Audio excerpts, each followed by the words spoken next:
Howdy, ho, ho, ho, everybody. Welcome to Game and Ramble. This is the monthly ranking where we go through, rank everything we played in the last 30 days or so. We're talking about some July video games that we dove into. And Loon is here assisting in the rambling and the ranking. How are you doing, my friend? Yeah, I, it felt like I played not as much as I thought, and then when we was hitting up about what to add to the list, it did end up growing a lot more. I thought I only played like one or two games. It felt like this month, but nah, man, I think time's just dragging to a Yeah, degree. I haven't played much throughout the month. I've played a lot of games thoroughly, but I haven't really played a lot of variety, if that makes any sense. Like I've dove deep into what I've dove into, but I haven't. I think what only four games on my list, something like that. Yeah, four, Um, and then I have six. So Perfect. it's a lighter month for both of us because sometimes we have like 10 each. Yeah, right. Yeah, this was a month that was a lot of a time went into a couple games here for me, so I'm pumped to get into them to talk about them. Let us know in the comments below what you have been playing. Rank them in your own tier maker list thing. Share it with us. Let us know all the fun stuff. Um, Patreon.com/Game and Ramble is a place where you can go to support us if you wanna help keep the lights on at the old Game and Ramble studio. You can do that at Patreon or become a YouTube member, and you can also jump in there, get exclusive content, to exclusive videos every single month, as well as at that $5 tier, you can ask any question you want that will be read and answered on the Ramble Report podcast that comes out every Friday, sometimes Thursday, depending on scheduling and conflicts of interest if we have to work or if we have, you know, but it's typically a Friday. We try to hit for that Friday, wrap everything up that was the week of games on that Friday, talk about it with you all. So make sure to head on over there, check that stuff out. There's a lot of good shit on offer for you all. But enough of the plugin. Let's get to the ranking. What should we rank first, my friend? We can do one of mine. Just trying to add in another one. I have to do it in between. I was like, I have six, even though there's only five videos in the thing. So I need to get some King Arthur footage at some point. But I have more, so I'll start. And what's first? I'm like, oh, Death Stranding. So, Death Stranding. Obviously, Death Stranding 2 came out. I haven't obviously been able to play that. When decided to go back and do the first game because I heard you playing through it. I think Panda said that he'd played through Death Stranding and stuff like that. And it's like I want to love this game, I really do. But obviously the times I think this is like the I think I tried it twice on PlayStation, and then this will be I think the second or third time on Xbox tried to get it off the ground, and it's locked in now. It's one of them things. I think I have that with like CRPGs as well, where it takes me a few times to sometimes get if the mood isn't there, I put it down, and I have a very bad habit of I don't know if you're also this way. Some people can like pick it up where they left it off and then carry on. I have to have that like immersion and know exactly what has happened and just build it back up from the beginning. So started again fresh. I'm glad I did. It I still have the because I'm about halfway through the game. Them opening like two, they brand them as episodes. They're just really slow and really testing of like your commitment to the game. Dude, episode 4 is so good. It is Mm. such like a tonal shift. It adds so much like gameplay, and it's just like, okay, I'm here for this. Like it immediately locked me in, and it was annoying because it was the thing of like I was in like the final stages of the night, and it's just like, yeah, just come on, just do one more delivery kind of thing. And then it hit me with that, and it was like it's the thing is as well with episode 4, it's a really short episode. Like the other episodes are like a few hours long.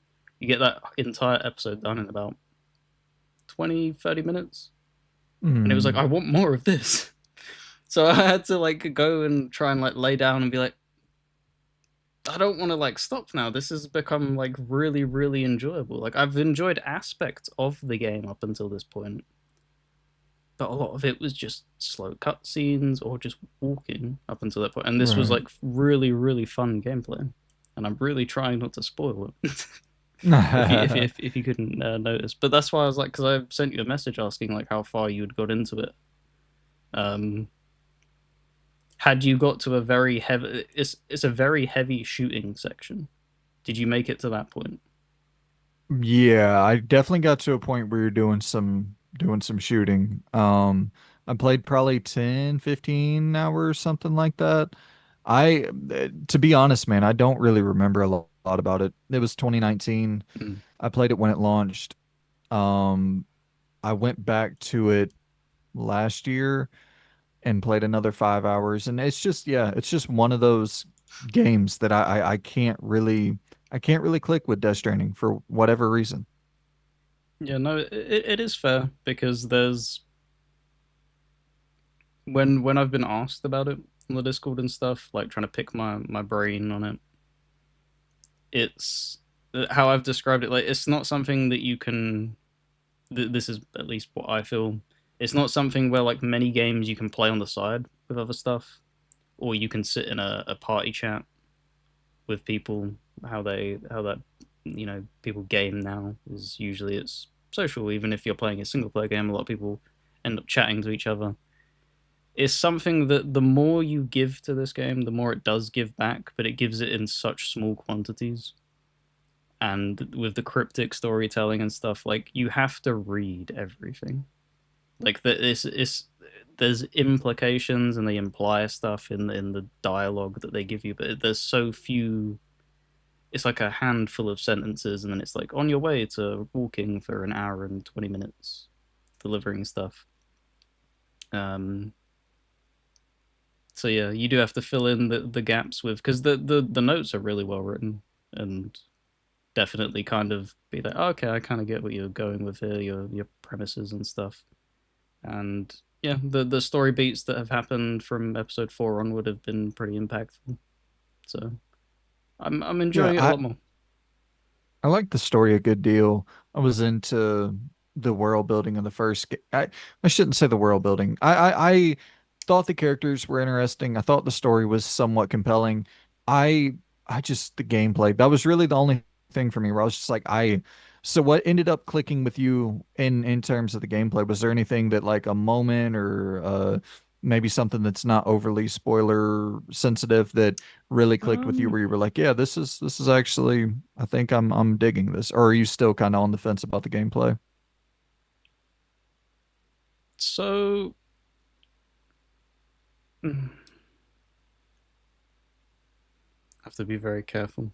You obviously have enemy types in the game, um, human and other, and I'll leave it at that. Because I feel bad like if people have like want to go in completely blind. I don't want to ruin stuff.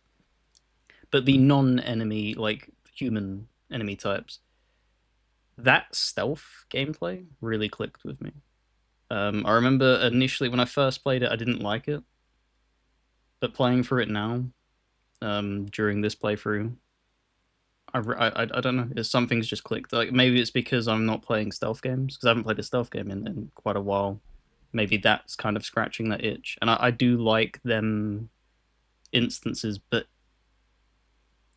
it seems like every time there's something I love about the game, there's something I despise about it. I don't know if you're going to remember this, and this is such a me nitpick. So you can throw me in the locker, as you say. But every time them instances happen, I don't know if you remember if you're on a bike or if you're running. The entire game stands still while it deploys the scanner thing, removes all control from you as the player, and grinds the game to a halt. I cannot stand that. Especially when you're on Right. the bike and stuff, because the terrain's already difficult enough to navigate as you're going through rocks and stuff, and it's frustrating to do that. So then to make my bike completely stationary, the wheels are still spinning. So the game's like, no, no, no, no, and it's like it's almost like it's holding your hood of your coat as you're trying to run. Kind of, it feels like I can't stand that, man. And it does it Yeah. every single time, and it's like because I had that exact complaint that I put on the Discord. It's like I understand his love for cinematic flair and stuff like that, and it's never bothered me to that degree until now. Like every time you would go into like a Metal Gear Solid 5 mission, and it's like a sequence thing of like a has to roll the credits every single time. It didn't particularly bother me because it was just like, okay, that's hiding a loading screen. I get it. You're loading into the map. Because there was people who really hated that and would critique it. That to me, like, it's cool when you introduce it as the enemy. You don't need to do it every single time. And it Mhm. really big. It's yeah. It still is. It still irritates me. Well, let's see. Death Stranding 2 or Death Stranding 1 2019 came out on Xbox last year or the year before. I think it came out this year, didn't Oh, was it this year to it? Xbox? Okay. It might have been So this year. let's say I don't think it'll be another 5 years. I'm probably two, 2.5, three, something like that. I would assume before it comes to Xbox, maybe just a year. Maybe it comes to PC next I, year and comes to Xbox at the same time. I I think think that's that could gonna make some be. sense. I think that's gonna be it. Because he gained. Correct me if I'm wrong. He has like full control over it now, right? There's no like extra string wiggle room. It's basically just formality almost of like thank you for funding my game. I will do right Well, by you kind of thing. Where it's I'll I keep th it on PlayStation first. yeah, I think that it would be whatever contract he signed, he'd still have to honor that Mm. 100%. So whatever terms were there, was it just, console exclusive for a year? Was it that, it's a PlayStation 5 console exclusive for 3 years? PC is allowed the next year, but it can't go to Switch 2 and Xbox. Like I have no fucking idea. Um, but yeah, I think I don't think it'll be another 5 year long No, wait for sure. I don't think so either. What I do find weird though, because while we were on that like side bit of topic, it's weird that Xbox seems to really openly share how long their deals are. Like people knew for a fact that like Deadrising 4 would be a year, Tomb Raider would be a year. Like there was no that was it. You just knew that and they were just yeah, you just have to wait a year. Whereas PlayStation, sorry, can be kind of cryptic with their stuff, which is very strange. Like it leaves you guessing a lot. Like it's we don't know if it's gonna come and stuff like that. It's kind of a bizarre feeling because Yeah, but I get it for like this was a shock that this came because it was them tying their name to it. Like Sony pops up when you load the game, Sony Interact and stuff like that. But stuff like uh, like Black Myth and stuff like that seems to be very strange that it's so tight-lipped and Square Enix is so tight-lipped. yeah, but at the same time, like Avowed and Fable and a lot of that But stuff. Like I was, that's not third party, is it? That's their own self stuff. That's what I'm talking but about. when you're putting everything everywhere, it's like, it kind of becomes that thing of like there's that curiosity where Hellblade 2, it's like, okay, well, if I would have known that that was going to come a year later, if I would have known this was going to come a year later, it's kind of in that similar wheelhouse where like with Fable right now, I'm like, if if you are going to keep that 100% exclusive to the Xbox, then I'm keeping my damn Xbox for sure. Like I want to play Fable. But it is that thing where right now I would be willing to sell my Series X if I knew Fable was going to come to PS5 day one. It's like I'll buy it on PS5 because I'm kind of like looking at the Switch too, and I'm wanting to go and pick up the Switch too, and I could pretty much buy the entire Switch 2 just for selling the Series X. And if there's nothing I'm gonna miss by doing that, then fuck yeah, I'll happily make that trade. But I don't want to miss out on damn Fable 2 or on Fable Mm. on day one. And so it's in that similar wheelhouse where like if you knew Final Fantasy was going to come to Xbox a year later, uh, then there'd be for a lot for not a lot of people, but a couple thousand people, there would be maybe that decision would be a little bit harder between PS5 and Series X. So like I understand the business reality behind all of that stuff, but as just a person who wants to buy video games, it is definitely annoying. Yeah, and it's just the more point was obviously with the third party stuff. That's the stuff that kind of head scratches me when it's not tied to them themselves. Like they've obviously got deals tied to it, but when it's got nothing, like they haven't developed anything and stuff like that, it kind of gives me a little bit of a head scratcher. But yeah, it's obviously pulling power that still has a lure in this day and age. Yeah, for sure. Yeah, and I mean you look at something like Space Marine, that weird ass Yep, situation that just happened, it just where it's like doesn't. that'll be on Yep, PS5, but we have no idea when. yep. It's very strange. But time to rank the old Death Stranding. So obviously not finished. I think I put it in A to B, and it's climbed into that because of that fourth episode. If it was before that, it probably would have been C to D. It would just been like, yes, I'm enjoying aspects of it, but it's definitely picked up a lot. So throw it in there. Shit, yeah, man. So how far are you into it now? You said? See, that's the annoying thing is that I booted it up this morning. I played 45 minutes of it, and then I left it AFK for about 8 hours because I was busy doing Mm, shit. So no. I've recorded 20 parts and they vary. So probably about 18 hours. I'd say 18, 20 hours.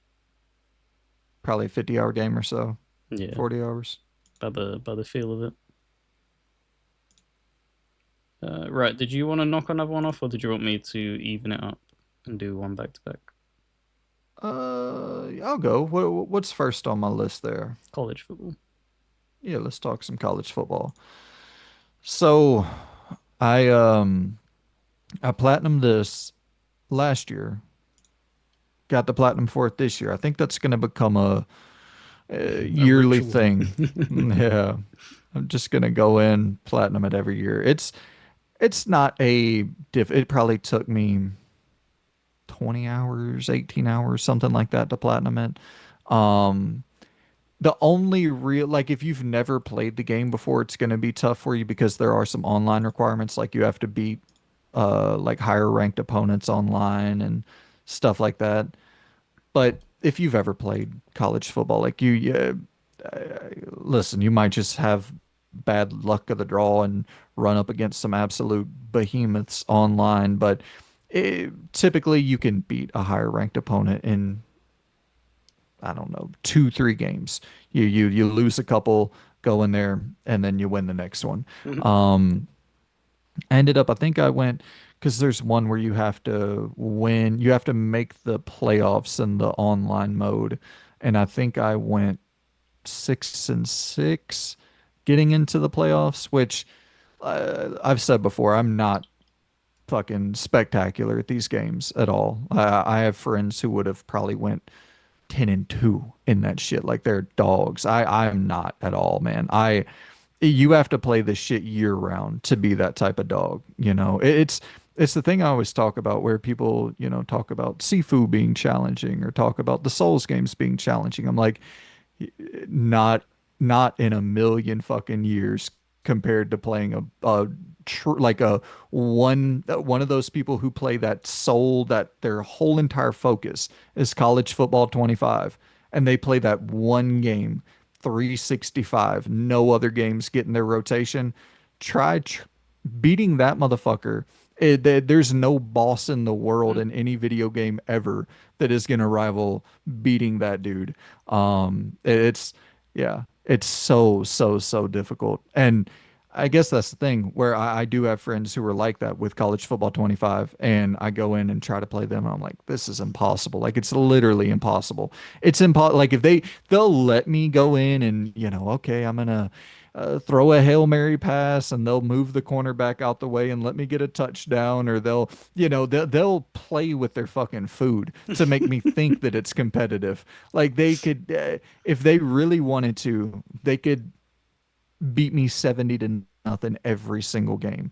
You know what I mean? So there's absolutely levels to this shit, and I wouldn't even say like I'm definitely novice at best. You know what I mean? So but there's within that there's a level beneath me. Like if you have never played one of these games, Yeah, you'd walk the floor. If we use like, yeah, yeah, try this out.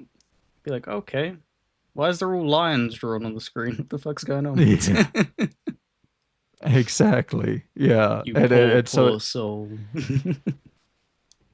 it's the funniest thing where it's like the skill gaps are so fucking wide Mm. with these games. You know what I mean? It's not a thing of if you've never played it, I can beat you 70 to nothing.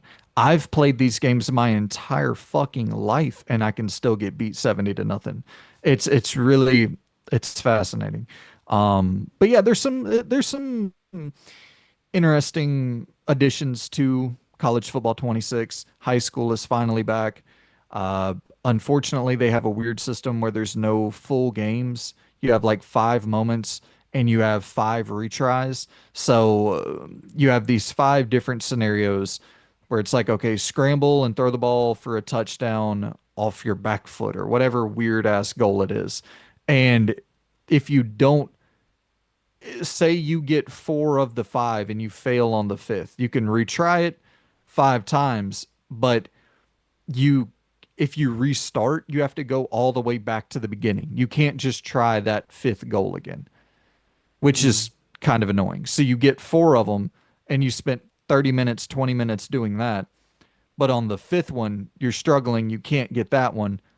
And then you're like, well, fuck, I got to restart. You have to restart and do all of the goals over again instead of just that fifth one, which is really, it's just a waste of time more than anything. I like the old format where it's just, hey, here's 5 to 10 high school football games. You go in and play them, and the better you play, the higher your evaluation and star rating becomes, and the recruits are looking at you more intently and wanting to sign you, and your prospect rating goes up that way opposed to like moments like it doesn't even make sense because it kind of becomes antithetical to the way you play football in an intelligent manner. Like if you're the quarterback, um, say one of the goals is something to the effect of get 3 first downs in this drive, right?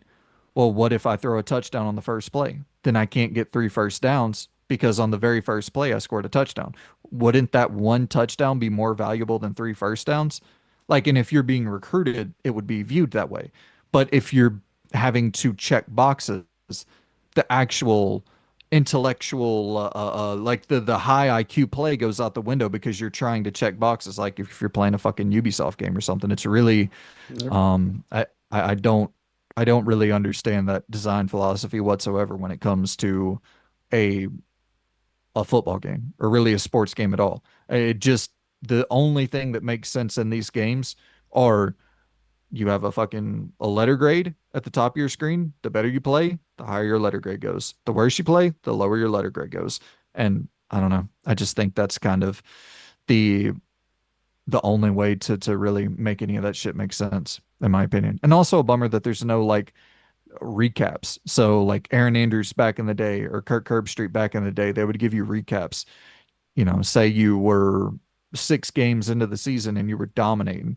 They'd be like, well, halfway through the year, uh, whatever, number 1 recruit out of, and they would give you kind of like this, and they would show your plays and show some of the big moments you had and show your stats and break it down. And I don't know, it just kind of felt like, damn, it just felt like a nice little presentational reward. at the end of the halfway point or at the end of the week or whatever it may be, and for that not to be there, or at least I haven't seen it yet. I finished my first season and I didn't see it. Maybe it happens every other year, which would be bizarre, but I doubt it. Yeah, And because this is EA as well, right? yeah, That's done this. The thing that you was talking about beforehand with the grading and stuff, that was something that also became a thing in FIFA, I believe, if I'm remembering correctly. And there was a lot of people that were annoyed with that, of where you're talking like when you were playing as like the singular player in a career mode, and they would set out goals for you to do in a match, and it would not make so you could score a bunch of goals, but because you didn't do 5 passes, oh well, you played terribly, I'm not picking you next game. Like it's a very like binary based system. Like it's either yes or no, and it is, I don't like that either. It's just so stupid. Like just have it be. It should take into account what you've actually done, and then maybe add them as bonuses if you've also done it. But that shouldn't be the be all end all. You know, yeah, the objective goals or whatever. Because it, like you said, it doesn't make sense if you were being scouted and you were. I can't obviously give NFL quotes and stuff like that, but if you scored like 30 goals or something stupid and you were crushing like a youth team, they wouldn't care that you weren't doing other, like you're a goal scoring machine that would yeah, outweigh anything else, like passes and stuff like that. yeah. The dynamic grading system is the only thing that works. Like NBA 2K mastered it in 2009, 10. Um, and then everyone who was smart kind of got on board with that format. And I really don't even hate the idea of having objectives and goals within an entire game, but that's the weird thing, like you're talking about with FIFA.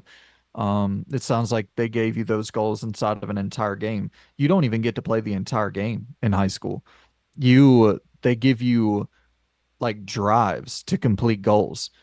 And so if it was okay, I have a full game to get 3 first downs. Well, yeah, I'm gonna do that. But in this one drive, this one like 2 minute instance, I got to get 3 first downs. Like it just doesn't really, Yeah, the certain things like that don't make a whole lot of sense in my opinion. yeah. For the full career, they did that. They had like a more cinematic career where it was restrictive in that though as well, where it was like a snippet, like, oh, it's so there's 90 minutes in a football match. They sub you in on the 70th minute, and then you have to do a bunch of these things. That it just never made sense to me. Like dictating what you do and stuff like that. Just get on the pitch and do what you can. Like, why would you be worried about doing something exactly as like it just does? Yeah, I get it. Set an objective for somebody, but it's just nonsensical at the same time. Yeah, it is cool that like whenever you finish high school and you're finalizing your commitment to a school, you get to pick the hat and you can do kind of the bait and switch where it's like I got Clemson, I got Alabama, I got Florida State. Well, I grab the Florida State hat, I put it up to my head, and then I throw it in the crowd, and then people, oh Jesus, he got us. We thought he was going to Florida State. He's actually going to Clemson. And then you pick up that hat and put it on, and they have like you know there's new face models and hair models and beard models and shit like that, and you can kind of like the your character, you can make them fat now, which I thought was really cool.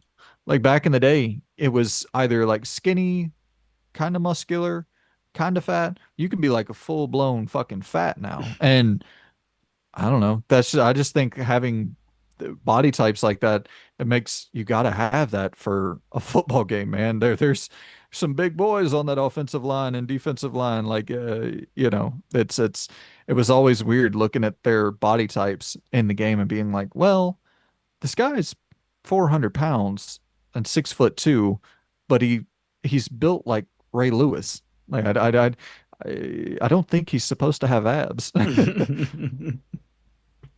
But yeah, there's some cool shit that's in there, man. There's like new ball carry styles where you can do like the Michael Vick run where I don't remember the name, but Michael Vick, he would hold the football like this when he ran. Like he wouldn't really tuck it, but he was so fucking fast. And it was like he held the football like a sprinter, and he would fumble a lot because of it. But he was just, I don't know, people believed that it made him faster because he wasn't having to run like this. And you can make your and you can also juke in the back and in the pocket as the quarterback. Well, it's actually a weird system with the juking in the pocket where the defender will be rushing you and you'll actually have to like press R2, begin a sprinting motion, and then juke. So it's actually like NFL 2K5 had it perfect. And I hate to always go back to this comparison because I do think NFL 2K5 is the greatest sports video game that's ever been made.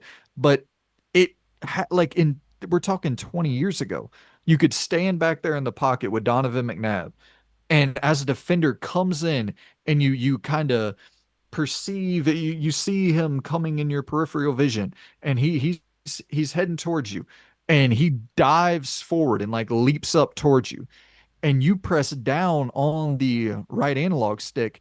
Donovan McNabb will actually drop down and duck that motherfucker in real time. He'll go flying over you. If someone's coming from, the left side, you juke right side, you juke left, however it may be, there's all of these different kind of more, I don't know, realistic motions that the quarterback uses in the pocket to kind of evade and avoid getting sacked. But in this, it pretty much becomes where you're scrambling with the quarterback and you just are able to do running back style jukes in the open field, which is fine. And I love that. And I utilize the shit out of that. You'll probably see it in the gameplay footage. It's kind of cheesable. I'm not going to lie. I'll just scramble out and have a motherfucker rushing in at me and I'll just juke right. And then I take off and I got like a burst of speed and you get 10 yards really quickly because you juke into a forward momentum and you're propelled forward. And then it's like you get extra steam that way. It's not realistic whatso fucking ever, but it works really well in the game. Um, yeah. And so that's an interesting new feature, a lot of tweaking that could be done there. It does seem like receivers fight for the ball a little bit more. There's some new animations, some new, like there was one time I fumbled and my quarterback like tipped the ball back to himself. Like so I fumbled and but it was really like right next to him. So he reached out for it and like tipped it back to himself and grabbed it. And back in the day, what would happen is you would fumble the ball and you would have to actually get up off the ground as the quarterback, running back, receiver, whatever.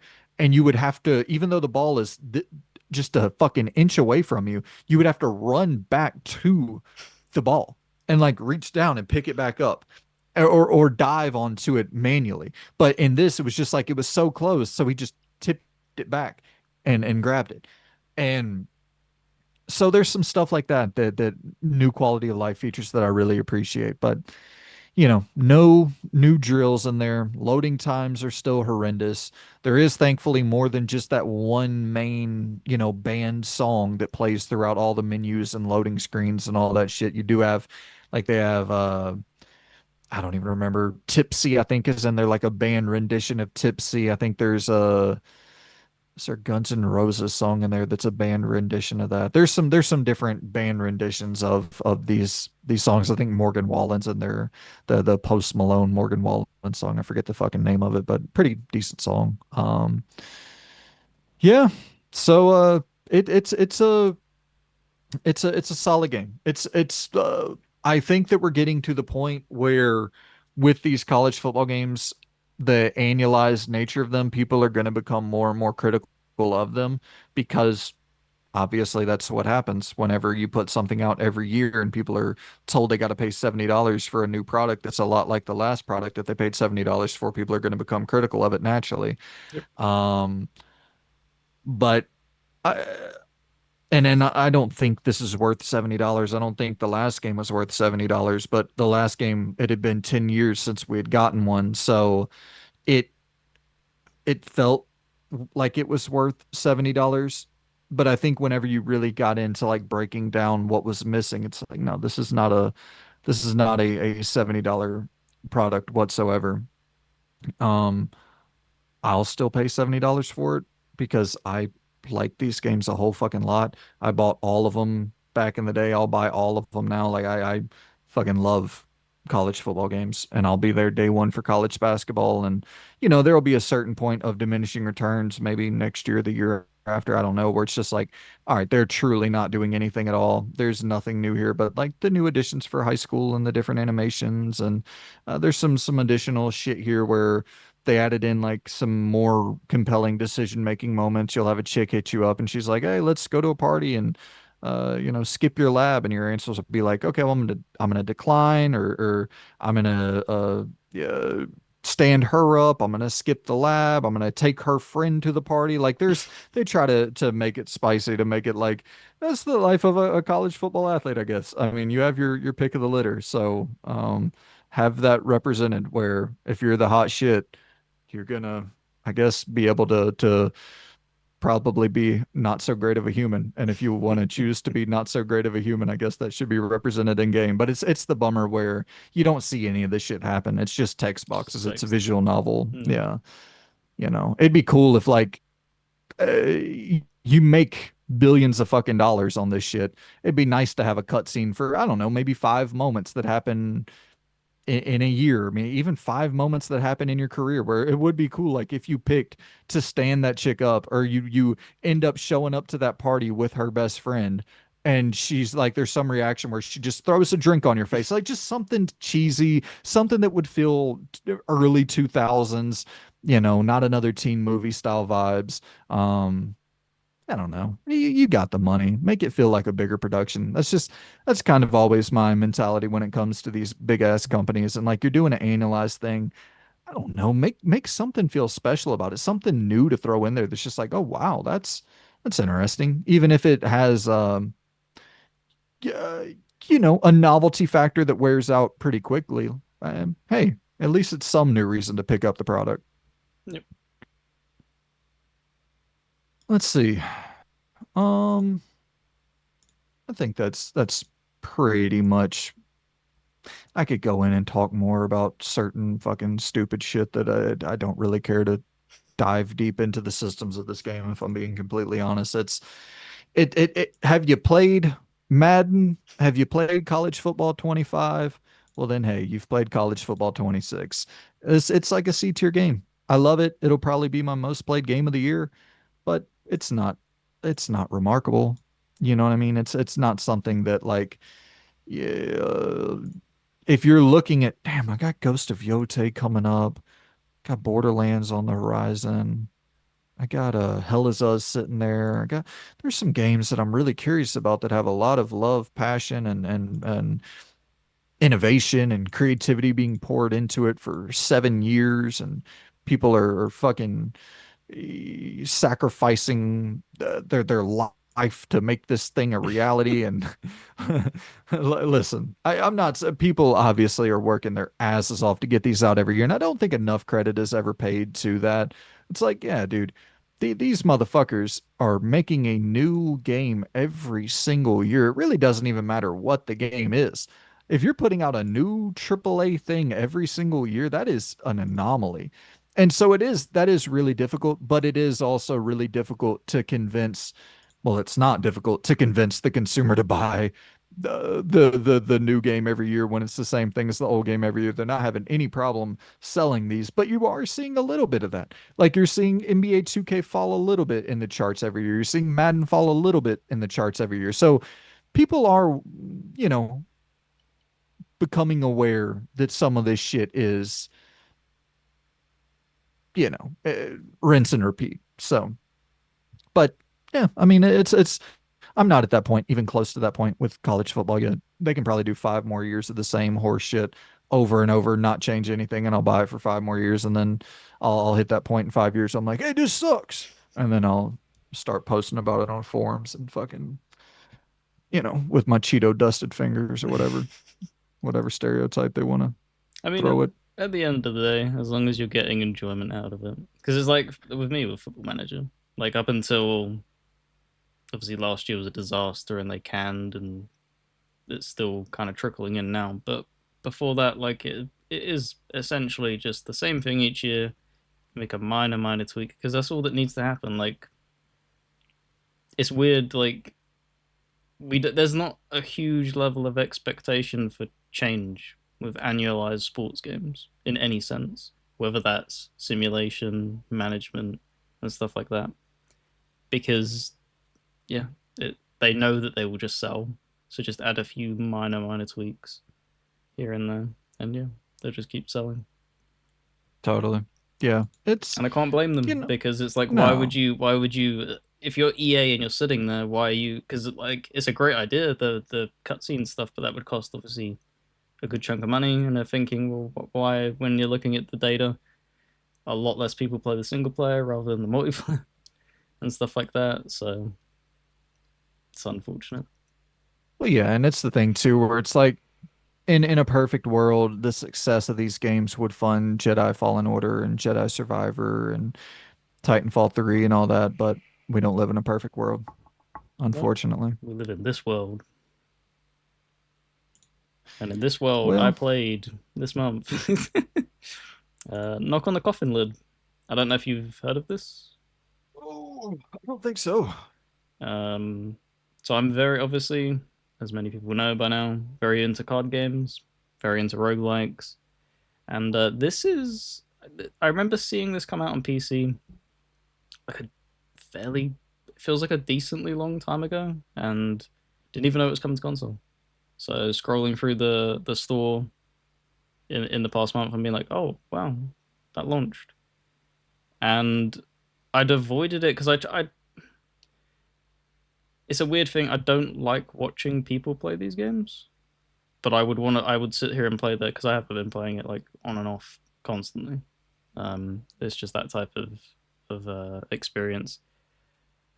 But like when you don't look at anything and you just know that okay, so it's you know what to expect going in. It's just gonna be a card game and a roguelike, and then it had like full voiced like cutscenes, and it constantly every encounter or every other encounter like your character's talking between these people, and it's really high quality voice acting, and it has actual story tied to the runs. Whereas when you're talking like Slay the Spire, there's no story there whatsoever. Like it's vague, cryptic stuff that's hanging in the air, but there's no dialogue whatsoever.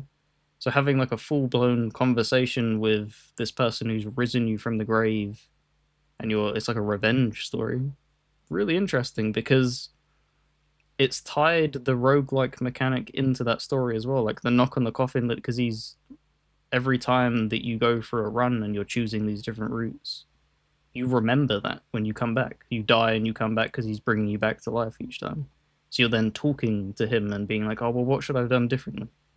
And stuff like that. And he's referencing the decisions that you make and stuff. And even while you're in the run, he's referencing, like, you choose to do something and he goes, yeah, probably shouldn't have done that. Why didn't you, you know, decide to search the camp?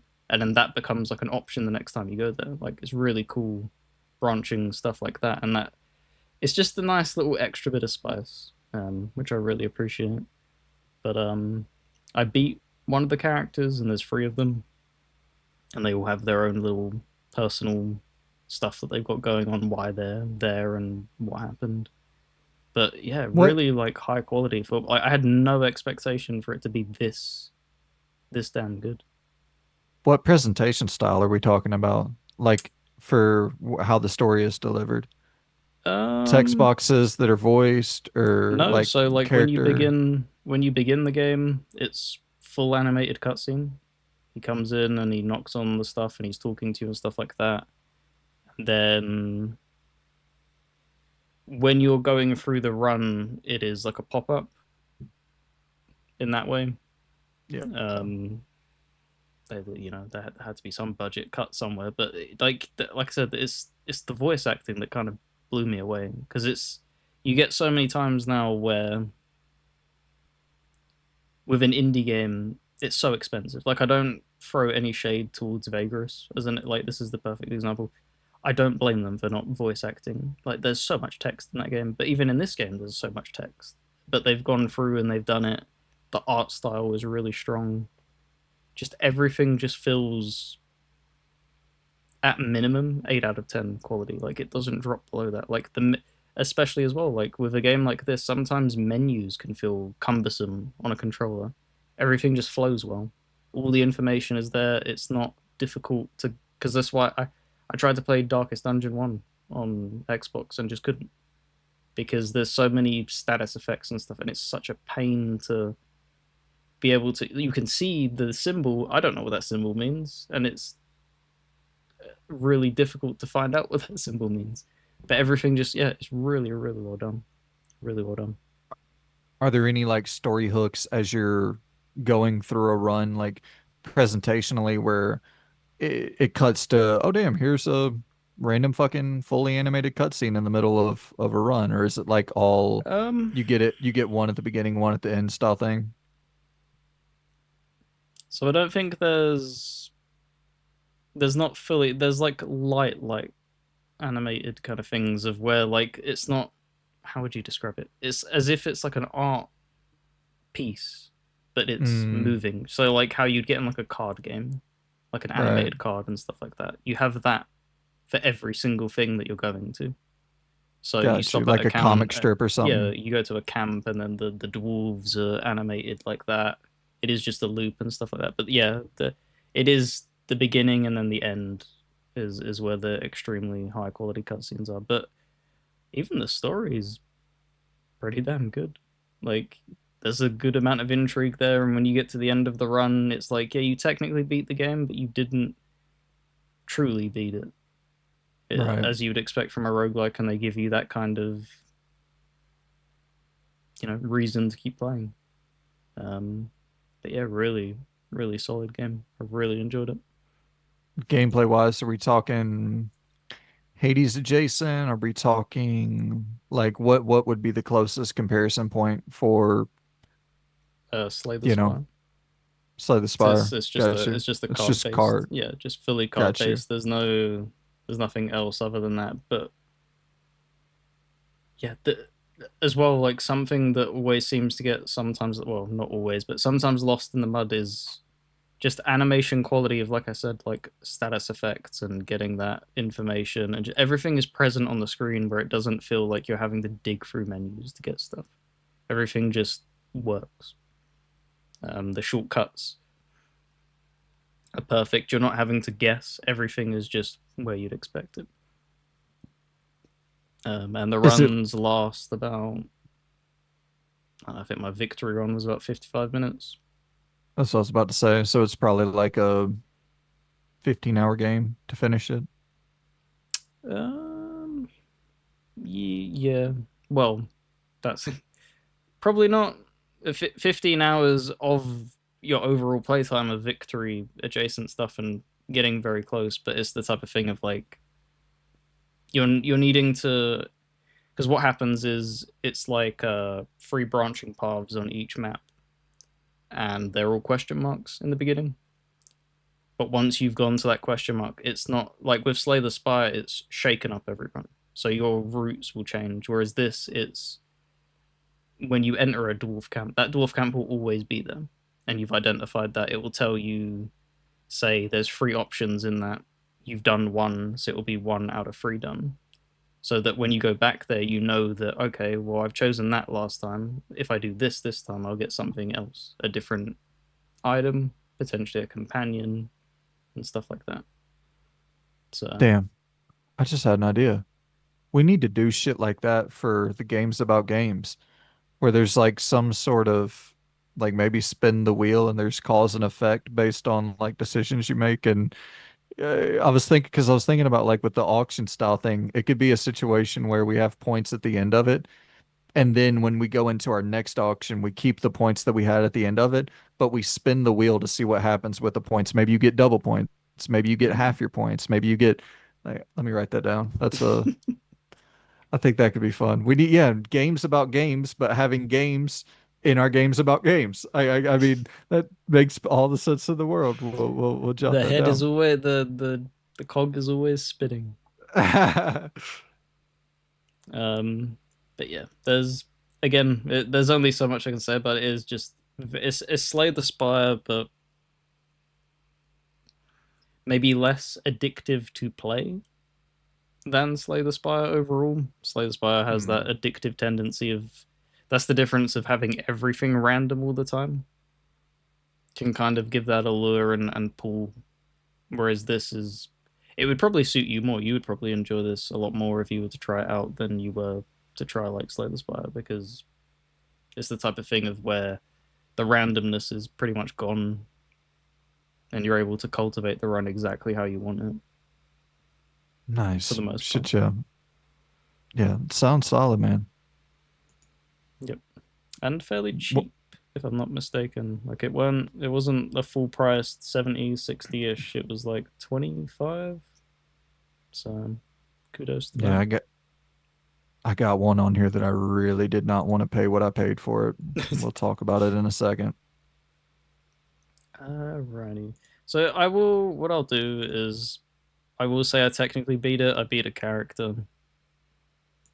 I'll go A.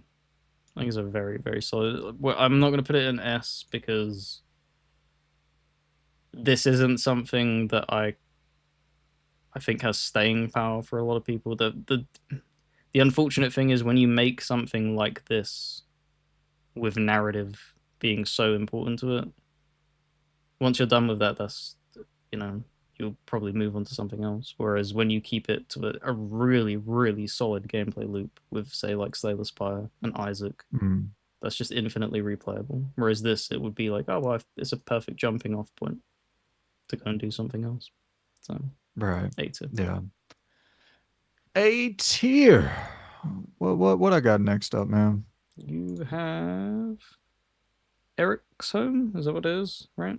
Yep, Eriksholm. that's that damn $40 digital product that I had to drop the cash on. But listen, I really enjoyed this, man. This is a really, really good game.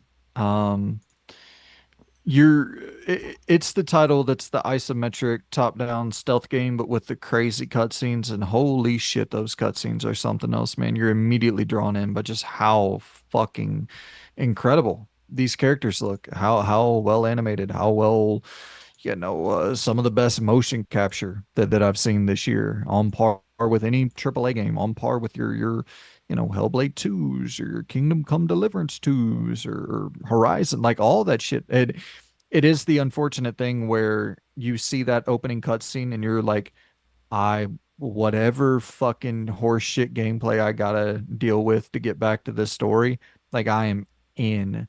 And then you start realizing pretty quickly that you get about 4 or 5 of those cutscenes, and it's not a lot of that. So you're the majority of the story is still being told through conversation between top-down isometric characters, and you can't really make out any sort of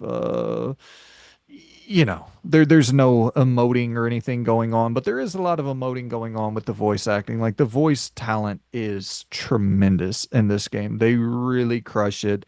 And so it's the weird thing where even though presentationally you're not in awe by a lot of how the story beats are unfolding, other than when the big cutscenes happen, those, you know, maybe 5 to 7 times throughout the game. Um, you're still you're still captivated by just the performance. In terms of the line delivery, and the writing is so strong, and just the world building. Like I'm not really somebody who, when I go into a game and I'll pick up a note and read through it, and I can pretty quickly discern the horse shit and the like there's the games where you pick up a note, you're reading through it, and you're like, oh, this is adding a lot of context to the world and to the overall story. And then you have the games where you pick up the note and you're reading through it, and it's like, oh, you're just this is just here to waste time. This is definitely one of those games where when you're picking up the notes and reading through it, you're like, oh wow, I'm actually learning a lot of context about this world and the characters inside of it. Like there's some good shit where you're like finding information about the like why the factories are being shut down, and sort of the steam powered innovation that's coming through, and the machinery that's replacing jobs, and then like it's adding context to actually what you're seeing in game as you're entering into a factory that's completely abandoned, and you're like, oh well, it's broad daylight outside, there probably should be people working here, but oh, the machine's doing all the fucking work. And then there's like one dude unloading what the machine is doing, and then there's some you get some slightly you know political context behind the town of Eriksholm and the uh there's some like immigration uh text in there where people are moving into Eriksholm as jobs are moving out of Eriksholm, and so there's this feeling from some of the people in Ericsson where it's like, well, fuck, we got people coming in with not enough jobs for the people who are already here, and it's like very relevant to today with the whole the rise of AI replacing jobs, and it's so there's some of that shit in the just in those notes that give you a greater understanding for what's going on in the game world. But it's what people are really, I mean, and this is just the God's honest truth. What people are there for is those badass cutscenes. Like whenever that's what drew people to this game initially, where it was like, if it wasn't for that, it would have been another top-down isometric stealth game. And indie team, cool. We get a lot of these. And that's the thing, we really don't get a lot of these. You know what I mean? Where it's you I shouldn't say we don't get a lot of these. We don't get a lot that are this well made. And the actual gameplay, like when I was first jumping in and checking it out, I was like, "Oh damn. This is decent." And the more I played it, I was like, there were certain kind of rough edges where I was like, I don't know if I'm really liking this because it's so rigid and you have to, it's not one of those open blank slate paint your own solution to the puzzle because it kind of becomes more of a puzzle game than a stealth game Mm. where there's one specific way to get through every environment and you're not given much leniency, you're not given much wiggle room. Like if you are to throw a rock to distract a guard with one character and then you stealth fucking you shoot the dude with a poison dart, like a tranquilizer dart with the other character, so you're swapping between like three different characters, and then you swap to the third dude who's a hulking fucking brute, and you got to go up behind the dude that's like tranquilized and choke him out real quick before the trank wears off. Like you have to do all three of those actions in such a specific order and time, and it's not really like this thing where, oh well, I'm gonna try to do this over here and then I'm going to circle back and do that over. Like you got to do everything in a sequence and an order that is very, very rigid and can be really, really frustrating until you get into the flow of the game. Probably took me about 7 hours. Around that 7 to 8 hour mark, I was like, ooh, I started really getting into the flow and understanding kind of exactly what the game wanted me to do. And because for a while I was getting caught probably 20 times per level, Mm. and it's an instant fail state. If you get caught, it's fucking game over, restart. Checkpoints are really, really forgiving though, so it's not too. It knows. This is once again what I will give a lot of credit to the developer of this game for is like they know you're there for the story, and so they want you to get through it. It's. I actually I will. I'll push back against myself. I will push back on that. Like, there's no difficulty settings. And that is kind of fucking ridiculous, in my opinion, when it's a game with this good of a story. And it's like, uh, listen, I really got into the gameplay, but it took me 7 hours to get really into the gameplay.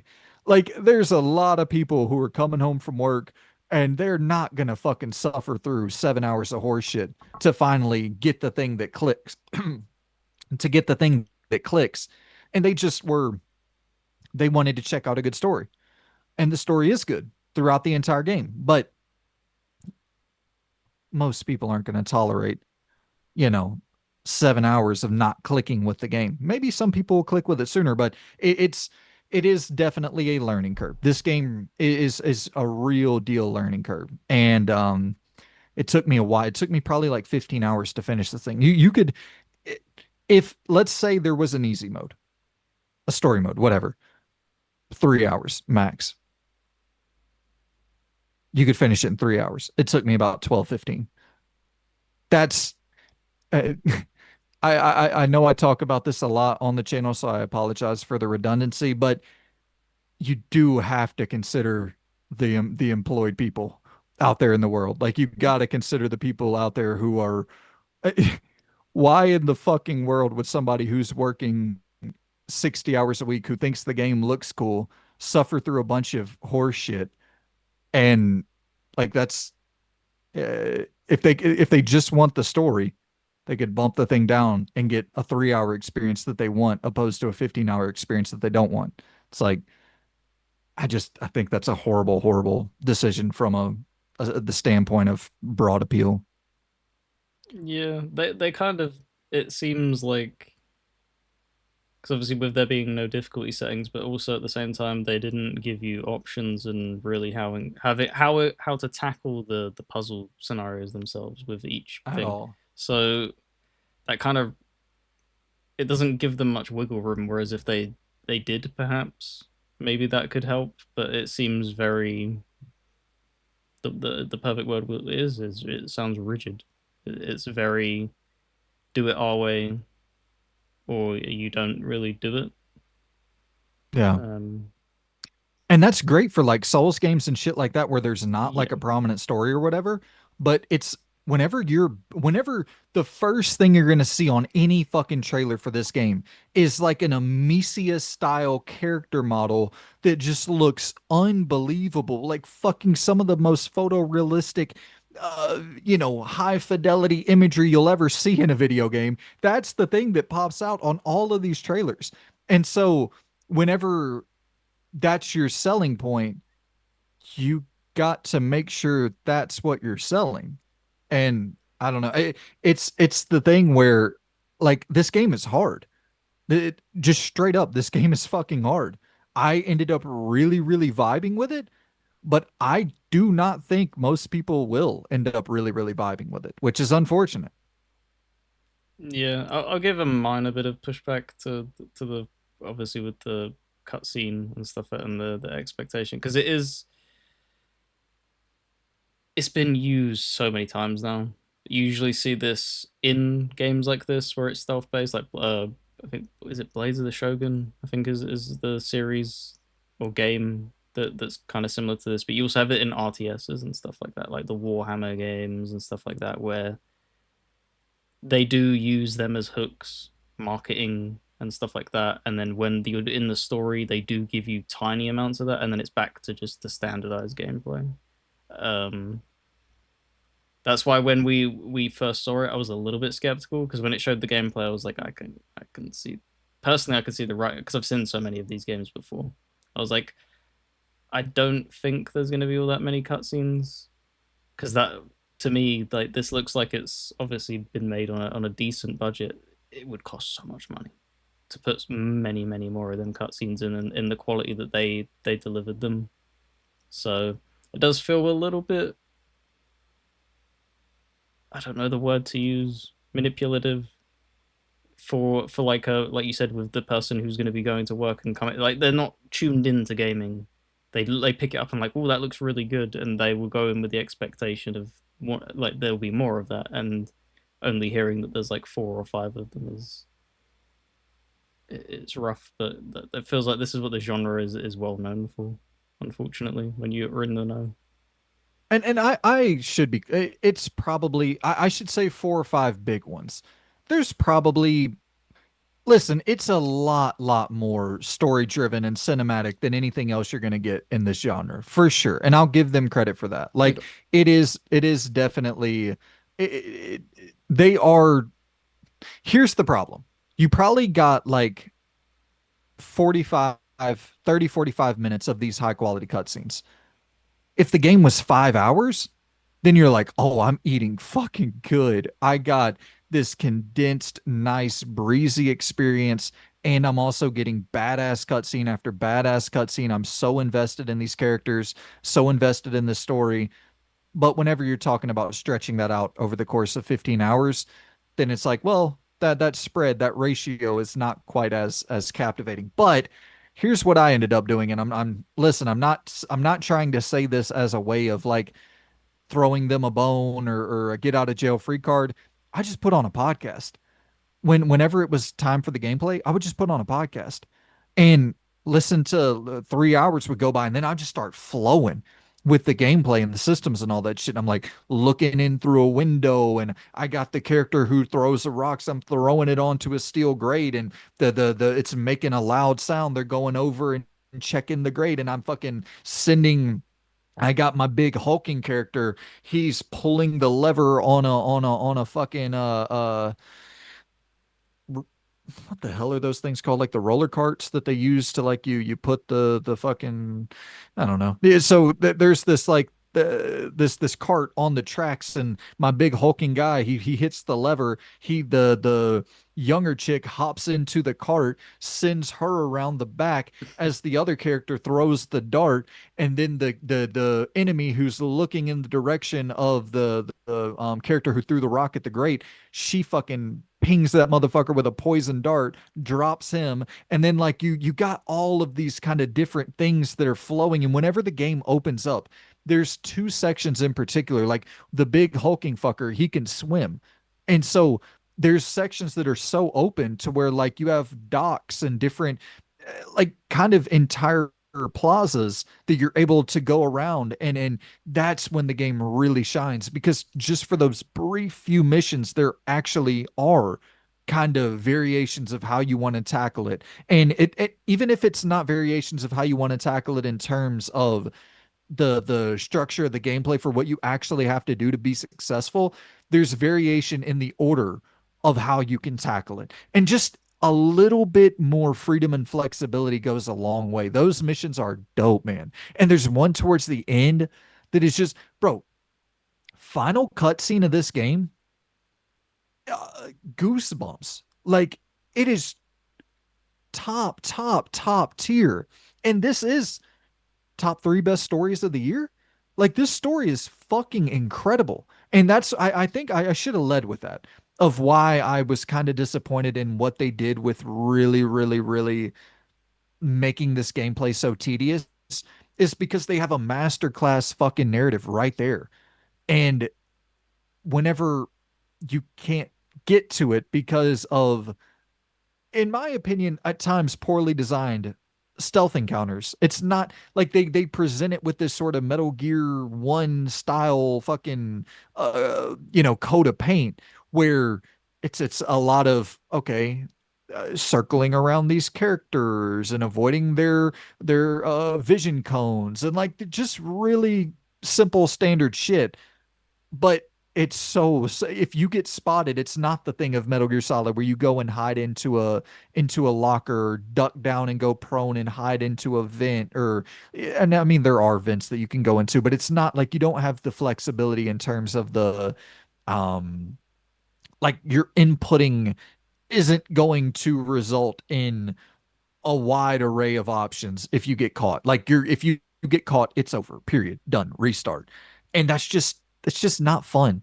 The most fun thing about stealth games are oftentimes getting caught and figuring your way how to get back into stealth after being caught, or figuring your way out of the scenario while being caught. And I don't know. It's I I had this realization while playing this, while I was like, oh yeah, this is never going to be a genre that comes back.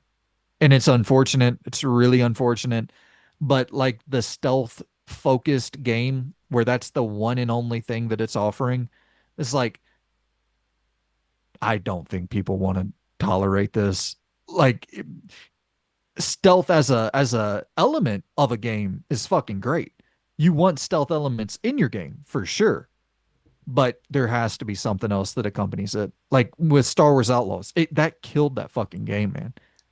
And the big thing is, like, the killing factor is the instant over. That is it. If it's allowing you then to, like you said, react to that situation and try and figure out, okay, well, you got caught, but you're still in control, and you need to then figure out how to get out of that state and then continue with your objective. That can still exist, but it's the fact when things are, it's just, yeah, the moment you get caught, instant fail state. And even with a game like this where the checkpoints are so generous, so it doesn't feel as bad. It's still like it's very irritating. It doesn't matter if for like with Hotline Miami and stuff like that, there's some people that hate that game, even though it's instant, super hot and stuff like that. Like there's just when there's an instant fail state kind of thing and then it throws you back, it doesn't matter how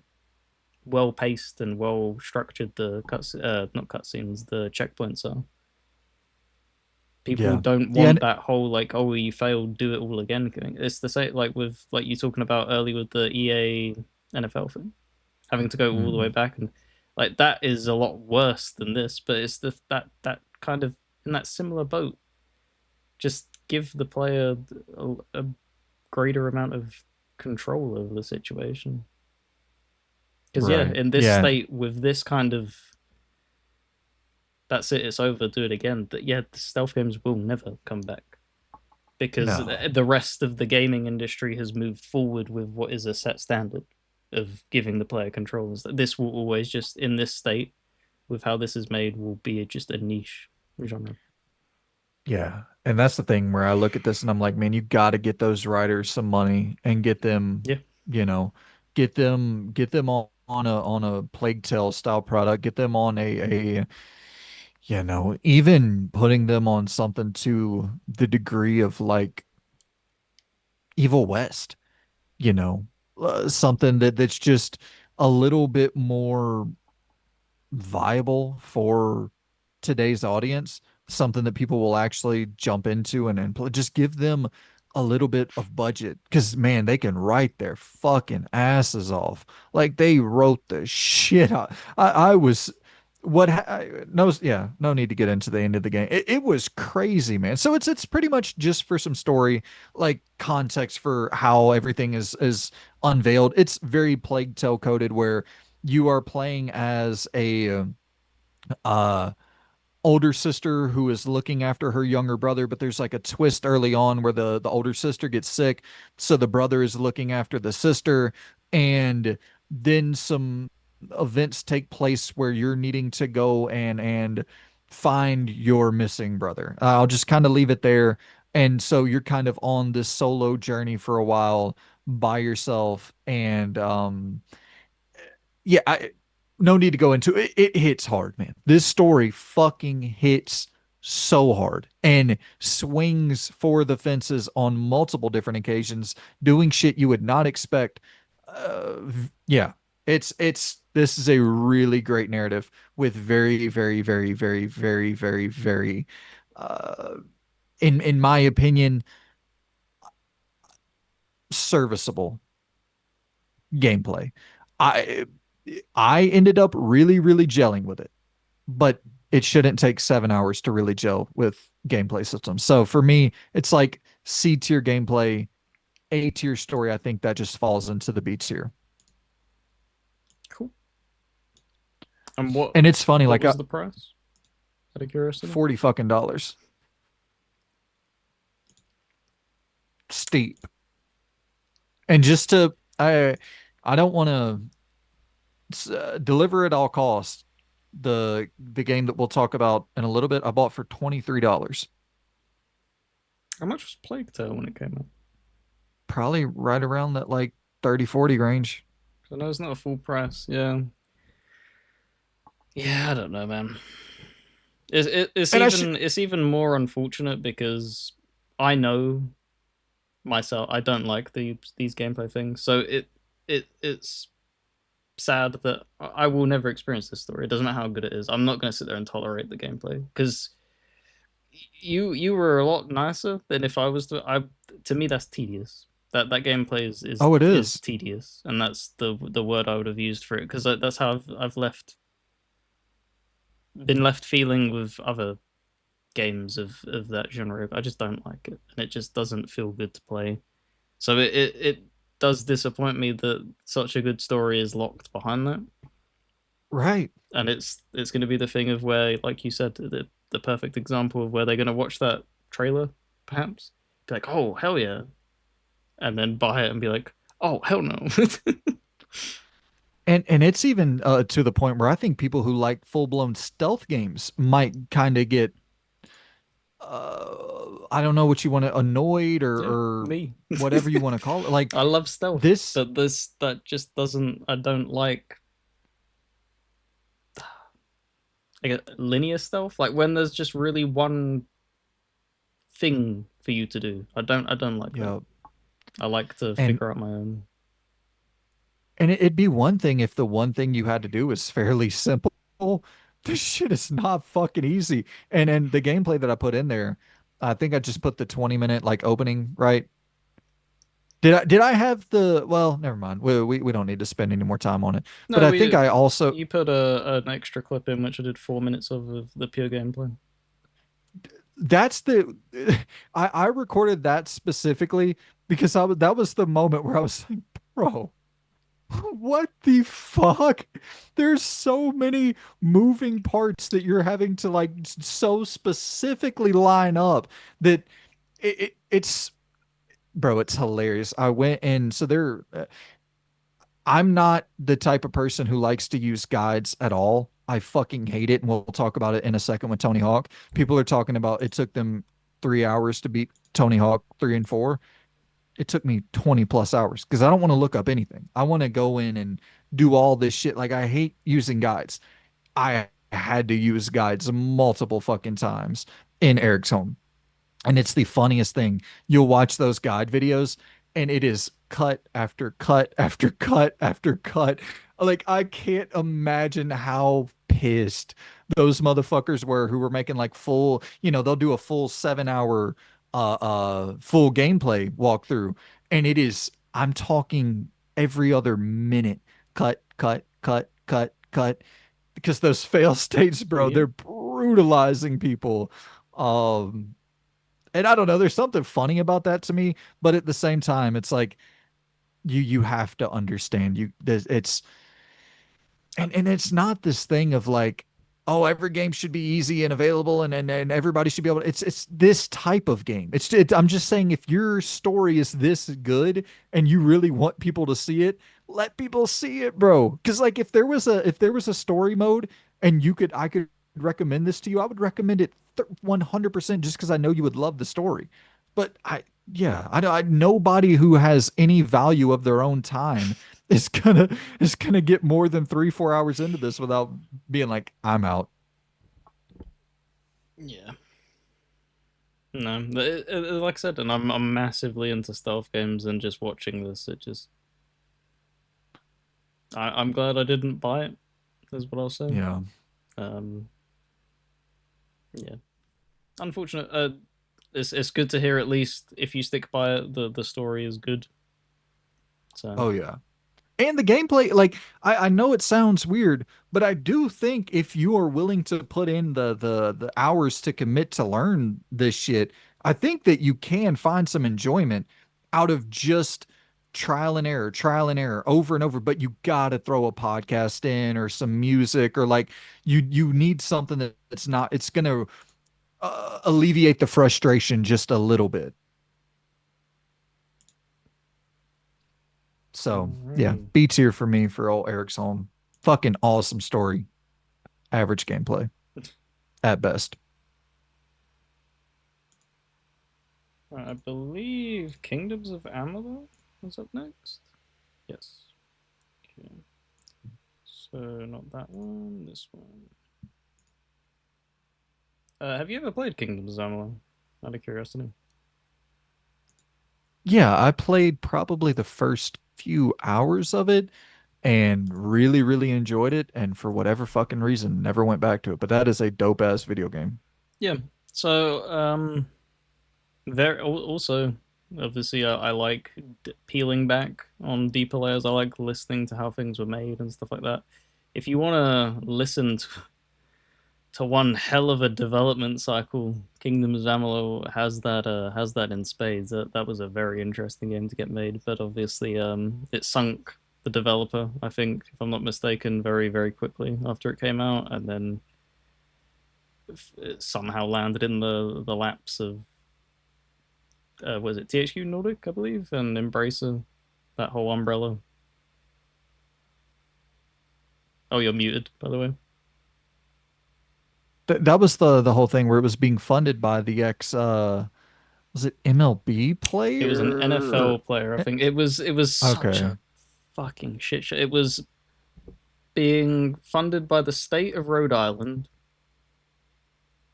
one of some sport person, and then some investor firm thing. And oh my god, it was bad. Like, I'm not saying the game is bad. The game is fine. Like Right, right, they right. overbit so much because they reached out to Ari Salvatore, who, if people aren't familiar with that, that's the guy who writes the D&D books. He wrote Hmm. thousands of years of lore for this game. Like, he went overboard because they were like, yeah, man, I think they had this envisioned in their head as like, this is the next Lord of the Rings. We're gonna make an MMO. We're gonna make a action game. It's gonna be the big bucks, and obviously that did not come to fruition. Um, in the way that they'd hoped. It seems like that it's beginning to get the ball rolling. I don't know if you saw the rumors that they're looking to expand, maybe making another game and stuff like that. So it's good to see that it is existing. They obviously did the remaster, which is what I played, but it's It's interesting. We got that all what is it, THQ showcase on August 1st? yeah, I believe so. It's fairly close. So I assume something will get announced there because it's been bubbling up, rumors and stuff like that about the game, but the actual game itself, it's a lot of fun. Sorry to ask you this, but you ever play Darksiders? Out of curiosity.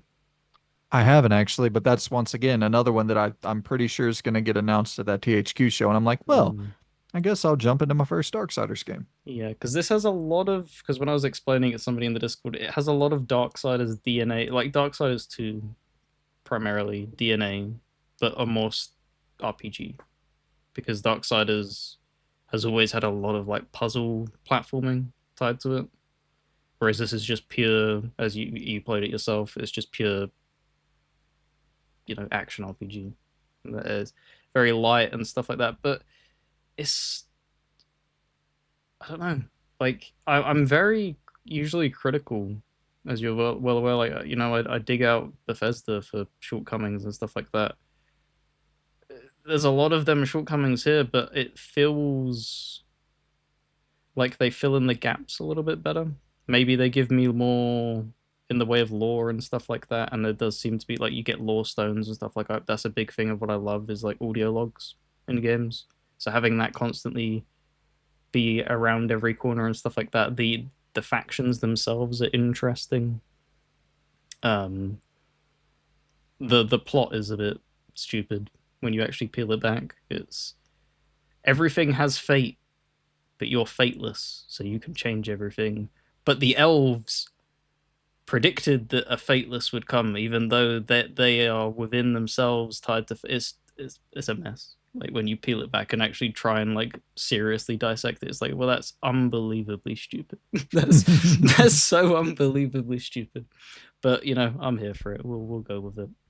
The combat is aged a little bit now when you go back to it, but for its time, it was actually pretty good.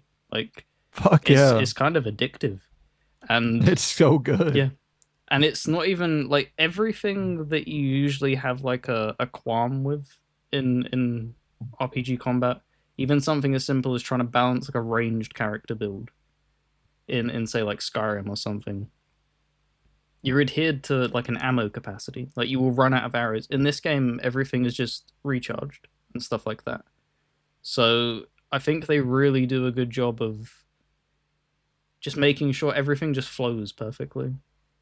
Um, yeah, a little bit of stiffness here and there, but it's fine. Um, but I think I put about 10 hours into it now. And this was something because I think I've mentioned it before. Of like, this was obviously originally released on the 360. This was a cross-gen game for me. This was one of the final games I Hmm. ended up playing. I remember making it a good amount of way through the story, never finished it, and entered the DLC, and that's when I jumped off. But I'm back now, and it's just it's just a nice feel good RPG. It just takes you back. Like nothing's too over complex. The Yeah. dungeon layout and everything just loops around in a natural feeling way as well. Like with Skyrim, they always you yank a chain and somehow you always open a hidden door back to the thing. They actually thought that through and just taken that extra mile of like when you get to the end of a cave, it goes up and then you get a cave mouth out of the top, which then allows you to jump back into the glade that you entered it from and stuff like that. Just something, just the tiny little things that people would critique. They did get right. It's not like a 10 out of 10 RPG across the board. It's just a really strong action RPG. And it's just really sad that it had the development woes that it had. It was tied to EA, so I don't think they pushed it as hard as they probably could have in the marketing in the original release because they obviously had Dragon Age already firing on really strong cylinders. So they're like, yeah, we don't want to really cannibalize our own product, but sure, we'll publish it and stuff like that as they picked it up. Yeah. My one big critique of the game, I don't know why they did this. It is an incredibly beautiful world, really strong art style, but your character's vision is that 9 times out of 10. For some reason, they artistically chose to tilt the camera down at an angle so that it feels like you're looking down all the time, and it's just puzzling. Mhm. Because when you move the camera up to look up, you get a much grander distance and beautiful looking scenery. But when Mhm. you get back to the default camera, you're mostly looking at the floor, and it's like, why the fuck did you do that for the combat? When you're in a combat scenario, fine, you want to see like that, but like when you're out explore, that just doesn't make sense to me. It was a very head scratch moment. I was like, am I doing something wrong? They thankfully did add like a field of view slider with the new Mhm. re-release, so you can kind of manipulate it, but it still is that fixed camera angle. Very weird. Um, Yeah. but yeah, it's just it's a game that's done deep sail very very frequently, and it's a very low risk. Jumping in. It's if you liked RPGs of the 2010s, this will feel right at home. Yeah, man. I really would like to see something from that franchise brought back, even if it is on a modest budget. But I mean, when you look at THQ's kind of portfolio of IP, because THQ still owns the IP, I'm guessing, right? Oh yeah, they remastered it, didn't they? Yeah, THQ yeah, nailed it. right. I was kind of, yeah. So if THQ still owns the IP, it has to be one of their most valuable IP in their war chest. Like they don't have a whole lot, you know what I mean? So why Yeah, not? If because in terms of taking like a bigger swing, this would probably be one of the biggest swings under their belt, other than Darksiders. but yeah, they got what 200,000 years worth of lore that they can explore that's already been written for Mm, them by a right. good old Saboteur. Um, but yeah, I hope that they take a stab at it because it'll be a good. I want to see this get a little bit more love across the board because like something as simple as like your character doesn't have a voice. Something is like I know some Right. people like that. Like there's some people that really enjoy like Fallout 3 and New Vegas where your character doesn't talk and it's all text. But I don't know.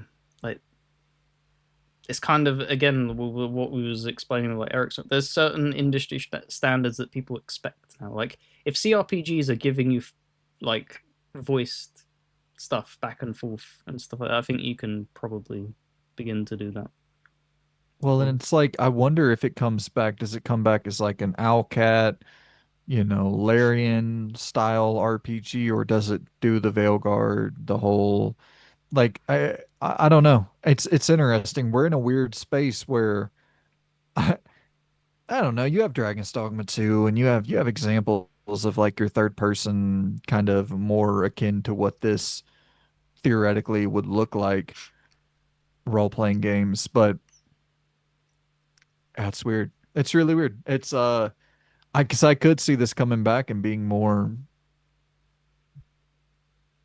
turn based or more Oh my god! Like Don't I don't know, don't but hurt my because what happened with Greedfall? Greedfall, exactly It's what I like was thinking. no, please do Yeah, what you do best. But it is that thing of they're even in a more weird scenario because that there's people who know of this IP, but Darksiders has had more entries. It has more people know it much more, and it's very similar. Like when you put these two right. games stacked up, the only thing that separates it, like I said, is the fact that Darksiders has that same combat style feel, but mixes in puzzle based dungeons and stuff like that, whereas this doesn't.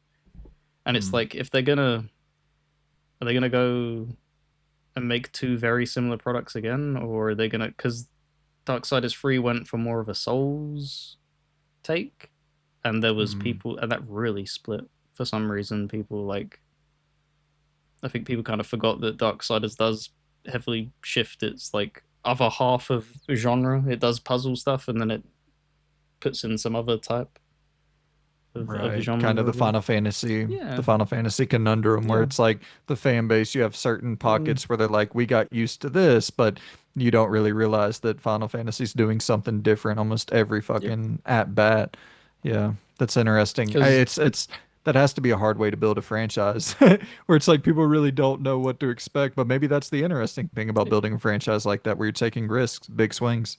yeah, and they were the thing is as well was I know I get much more entrenched into fan bases and being attached to an IP, but they came out and did they were very clear that every Darksiders game was going to be different. Their vision was to do a different thing and then get to the fifth game and have like a four-player co-op and bring it all together and stuff like that. Obviously that was with the original inception of it, but yeah, it's going to be very interesting when because I'm interested in that THQ showcase big time because Yeah, like Darksiders, I want to know what's happening with that.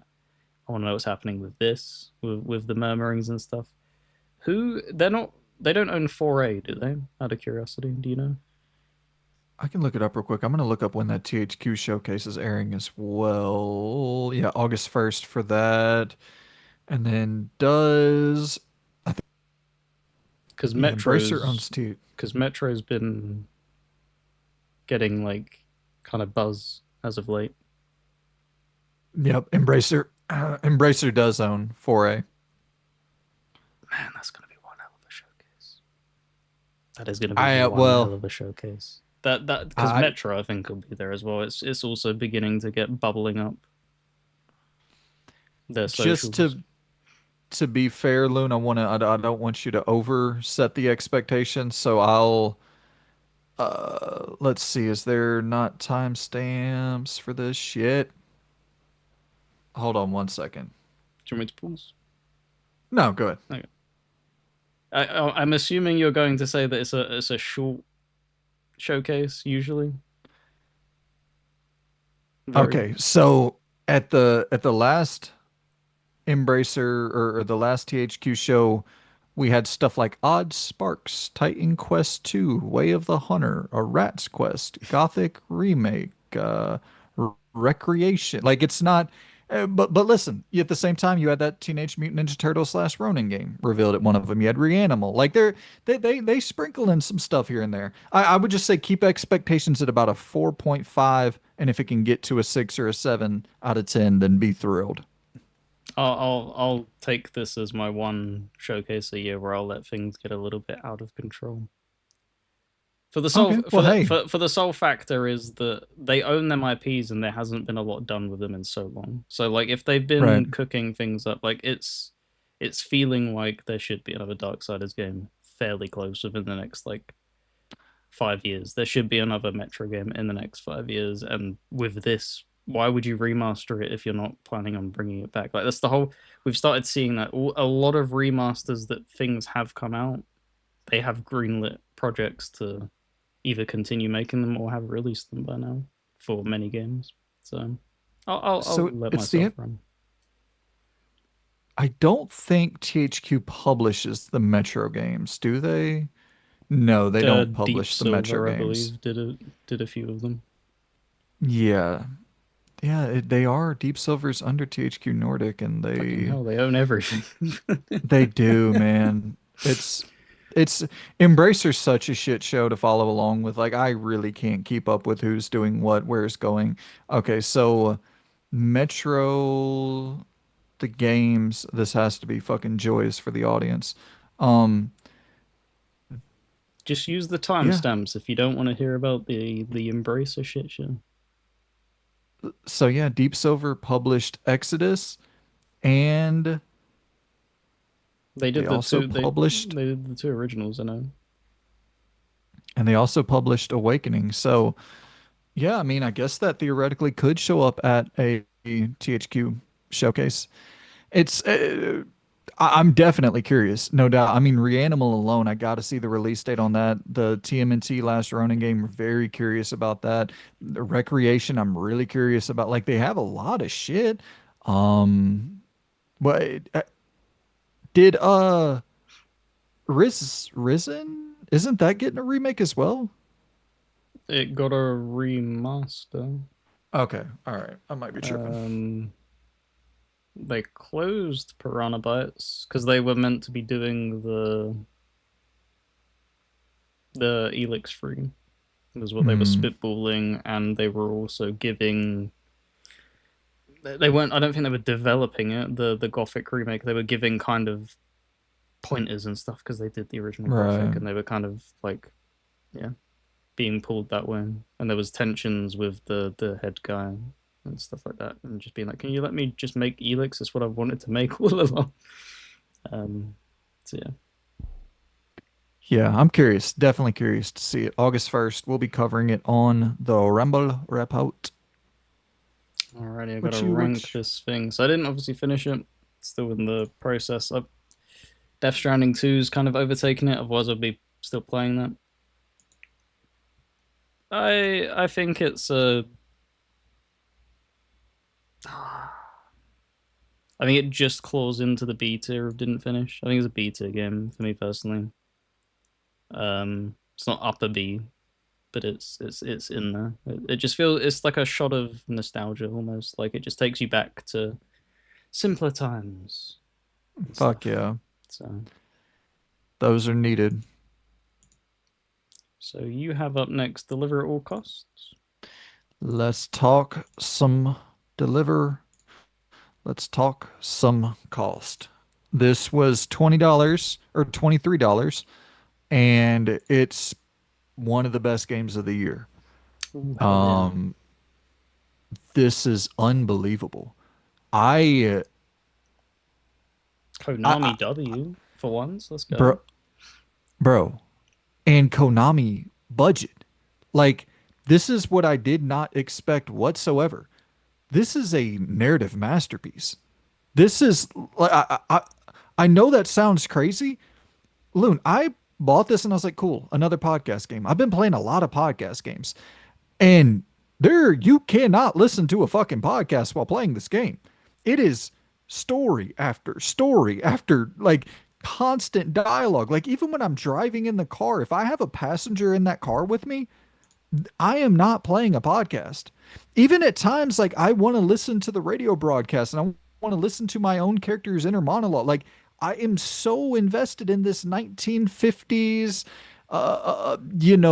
It's well, I don't want to spoil this, but they do something in this game that you and I praise another game for doing. And I won't really go into any more than that. I think you could probably think a couple things of what it could be, and you'll probably be right in like your first five guesses. But it's so essentially, it's like a you're playing as a character who wants to be an engineer, but he fell on some black days and he's not really feeling himself. So he's in this stew of depression. So he goes and gets a job at a factory where they're delivering shit. And so you get this work truck that you go and you can deliver different products with, but you can go and take it into the workshop because you are an engineer. So you have capabilities of, oh, okay, well, now I'm going to attach a crane. to the truck bed here. And so it's going to make my job of picking up these different boxes a whole hell of a lot easier. I don't have to go and pick them up and break my back and load them into the back of the truck because you're actually doing that at the start of the game. So you feel that like progressive evolution of, oh, an hour, 2 hours into the game, I'm upgrading, and now my job's becoming easier because I have the funds, I have the parts, I have the capability of going in here and manufacturing these different upgrades that make my job easier. But so you go in and you pick up this job as a delivery driver, a cargo driver, kind of, it's, I guess you could call this a strand game.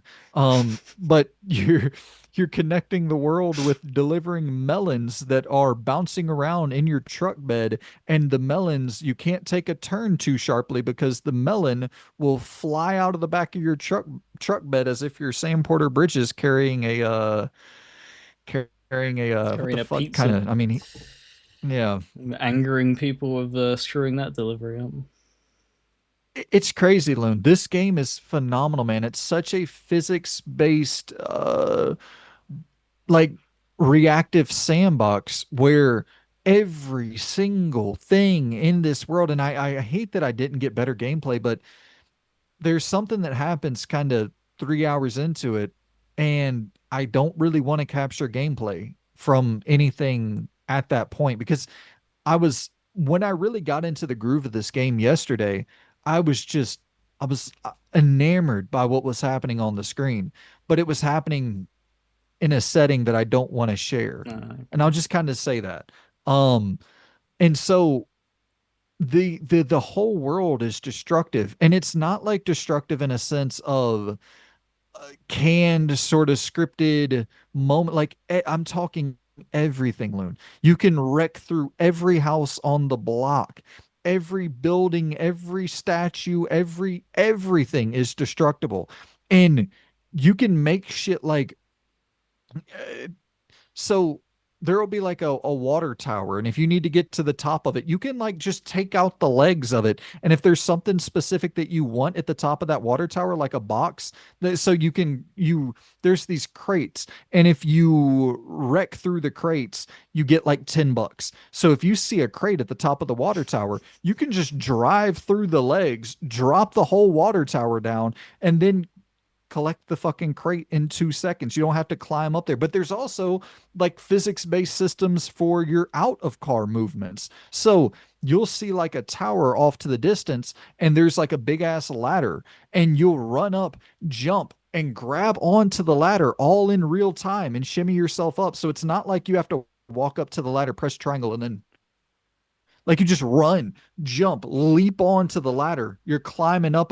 You can run, jump off the top of the water tower, and say there's like another ladder that connects to a different building. And you're like lunging forward, trying to leap to the other ladder. You press triangle at the right time. You grab onto that ladder, climb up to the top of that building. And so it's just this sandbox of just nonstop fun. But you combine that with a fucking like a workplace drama that turns into a thriller sort of. It's so fucking wild, and it's talking about like kind of people manipulating and positioning themselves to move up the corporate ladder at this job, and you're watching it happen, and you're seeing them take advantage of. I won't. Oh, yeah, I'm not gonna go, but you see that like the mental decline of one person and the vultures that are feasting on the obvious mental vulnerability of somebody, and they're using that to position themselves up the corporate ladder. And it's, bro, it is, this game is a fucking masterpiece, a fucking masterpiece. That is so you. The moment you got in that car, you fucking reversed and totaled that building.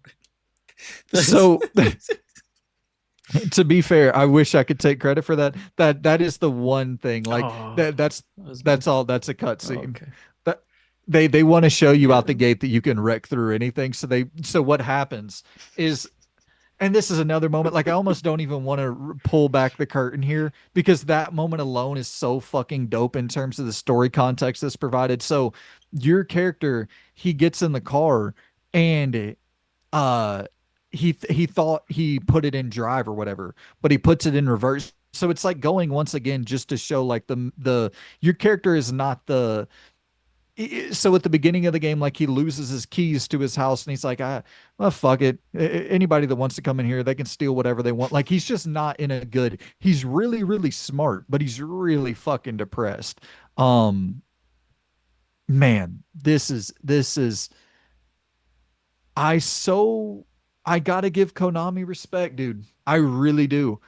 Because this is such an, like, this could have easily been a stepped on fucking, just like I could have seen so many ways for this to go south, and they did not. Like, there's none of those elements that you think of when you think of, you know, Konami at this point. Like, it is just a single player, fun ass from front to back, top tier video game with an excellent story, and nobody is playing it. And it like breaks my fucking soul because I don't like when people talk about we want creativity and we want innovation and we want interesting ideas, and it's like this game has every single bit of that, but no, dude, it peaked at like 400 concurrent players. And I'm not trying to shade the Precinct because I think those games are similar. The Precinct is like, I think it cracked over 10,000 concurrent players. I understand the police sim is more of a Uh, an appealing proposition. which came out first? I don't know. Because I'm almost certain the precinct edged it. Um, and that's the thing. Like these look fairly similar in style. So one is going to grab like a lot of people are going to gravitate towards one or the other. So even if it didn't release first, but I think it might have. Yeah, I'll look it up real quick. Um, it's the thing of well was like the police kind of angle from it is probably a lot more like gripping and hookable to people than something like this, which is really unfortunate because I feel like everybody says that vote with your wallet and stuff like that, and when you have huge like EA corporate juggernaut games like a Madden, you can't really vote with your wallet because you have so many people that will just buy it regardless. Yeah. When you have a game like this is where a vote with your wallet really is going to make an impact. And unfortunately, when Konami's going to look at this, they're going to be like, Back to the pachinko machines. 400? Hmm. I think it looks like it's been like it's not revolutionary and breaking, artistic standards and stuff. Like it's a very artistic game, but it looks like it's been made on a sensible budget at least. So I hope Oh yeah, yeah, that yeah. they've budgeted accordingly and that this isn't just going to be Konami going, well, fuck this. We'll Metal Gear or nothing and stuff like that, or Silent Hill or nothing. Like, yeah. Well, yeah, and it's the thing, they have that Darwin's Paradox game coming out where you play as the fucking octopus, and it's like this is the type of shit that we need Hmm. these AAA, AA companies to be funding, where it's ideas, it's new, weird, off the wall. Like everybody says they miss the PS2 era, but then they don't play the PS2 style games, you know? And this is PS2 to its fucking core. This is Red Faction. This is, this is that idea of like break everything. This is your little play box, your little fucking sandbox of total nonstop carnage. And this is, I don't know. I could see it doing better. And so you're right. The Precinct came out on May 13th. This came out on May 22nd. Very close And for two similar. that's what I mean. Unfortunately, with stuff like this, whoever comes out first usually edges it. Because although the police style stuff probably is more appealing to people, if this came out before that, you could have seen a complete 180 of this having that 10,000 and then the precinct hitting that 400. But also, what was the title where it was the physical got delayed big time? This. And That's that's also another fucking heavily, thing. yeah. When you're talking about obviously the physical purchases don't make up the majority, anymore really. But that also is probably going to impact why the hell, it could have potentially struggled. Obviously, that's not that in Steam it doesn't matter because they're buying it digitally. But But that's what I was gonna say is like you have Steam where maybe this just isn't a PC appealing style of game. And if you're talking about selling it on a console market, there's this style of game is going to appeal to people who like the PlayStation 2. You know what people who like the PlayStation 2 also like? owning their games. Physical fucking discs. And I'm still email like I didn't buy this physically. I Oh forgot to so hold on. I bought it physically yeah, from PlayAsia. I'm still waiting on the copy. And so I just assumed like okay, it's never going to arrive. I just lost whatever $40 and let me so I don't get fucking sued. I should say I feel that way. I don't think that's the case. I think at some point they will ship the copy. I did email them like, so if there's no copy, if it doesn't ever ship, am I like guaranteed a refund? And they're like, we're gonna ship it. So that that they did at least reaffirm that I'm not trying to throw them under the bus. They've been decent in the past. Not I don't think we'll ever be sponsored by PlayAsia, but I definitely have had hit or miss with that with purchasing from PlayAsia. I've Yeah, never, it, I've it's never, I don't think they've ever done an Xbox release to my knowledge. yeah, So I've it's never interacted with them. But it is that type of thing. It's bizarre. Like that's an exclusive to PlayAsia. Then I'm assuming you wouldn't have actively chosen to go and buy it there if well, it was available on like Amazon, right? I thought so. And whenever I was looking, it seemed that way. And now it's there's copies just sitting there on Amazon that I can go and buy. And it's like, well, I already spent the fucking money over here. Anywho, it's a fine website with They fine aspired people. you like they did me one time. Them little bastards. Come over here and be a sponsor and we'll shill out for you and that's the if you sponsor us that's what I'll say they're it's a fine company with fine people. But They do exactly what you they ship the games on time. Don't worry about it, guys. That's you're not going to be waiting 5 months after fucking release to get the product that they said, yeah, it'll be there day one. but yeah. To leave it on a more positive note, the game looks incredible.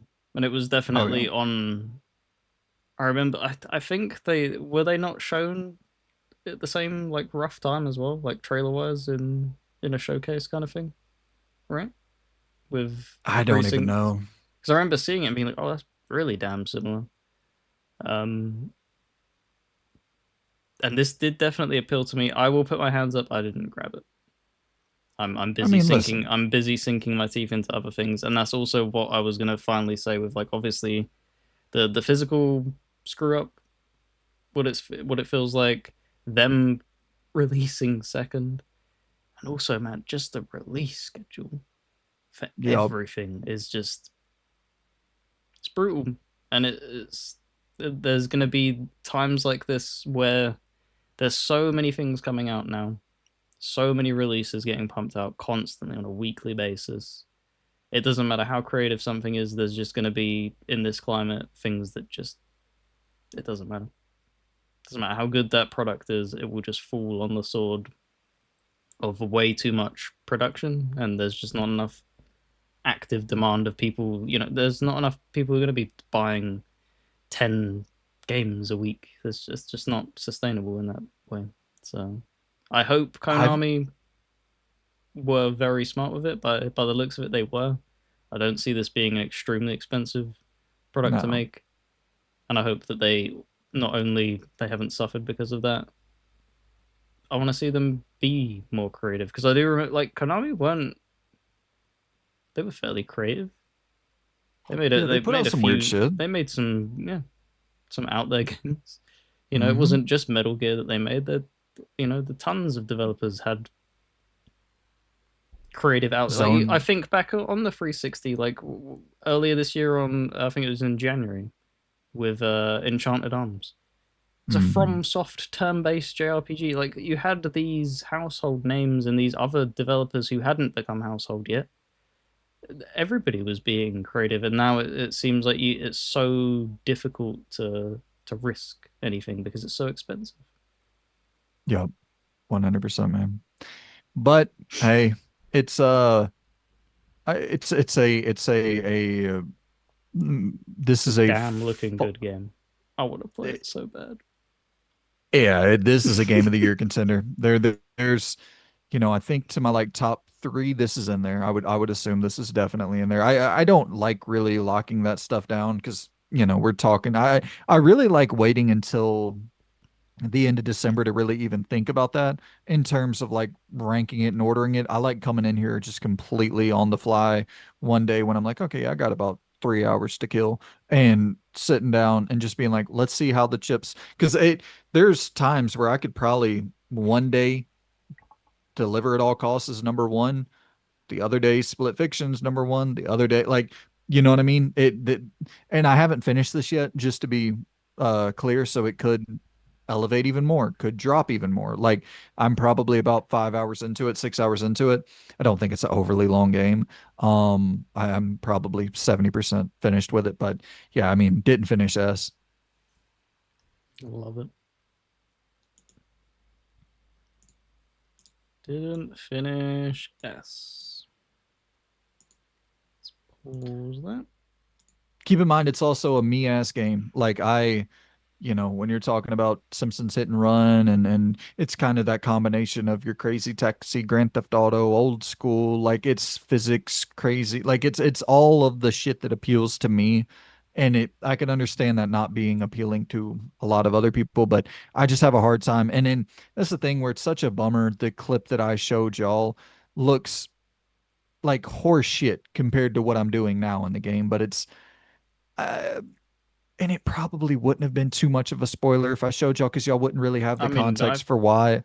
that's the thing though. That's comparative to your knowledge as to what goes on further in that game.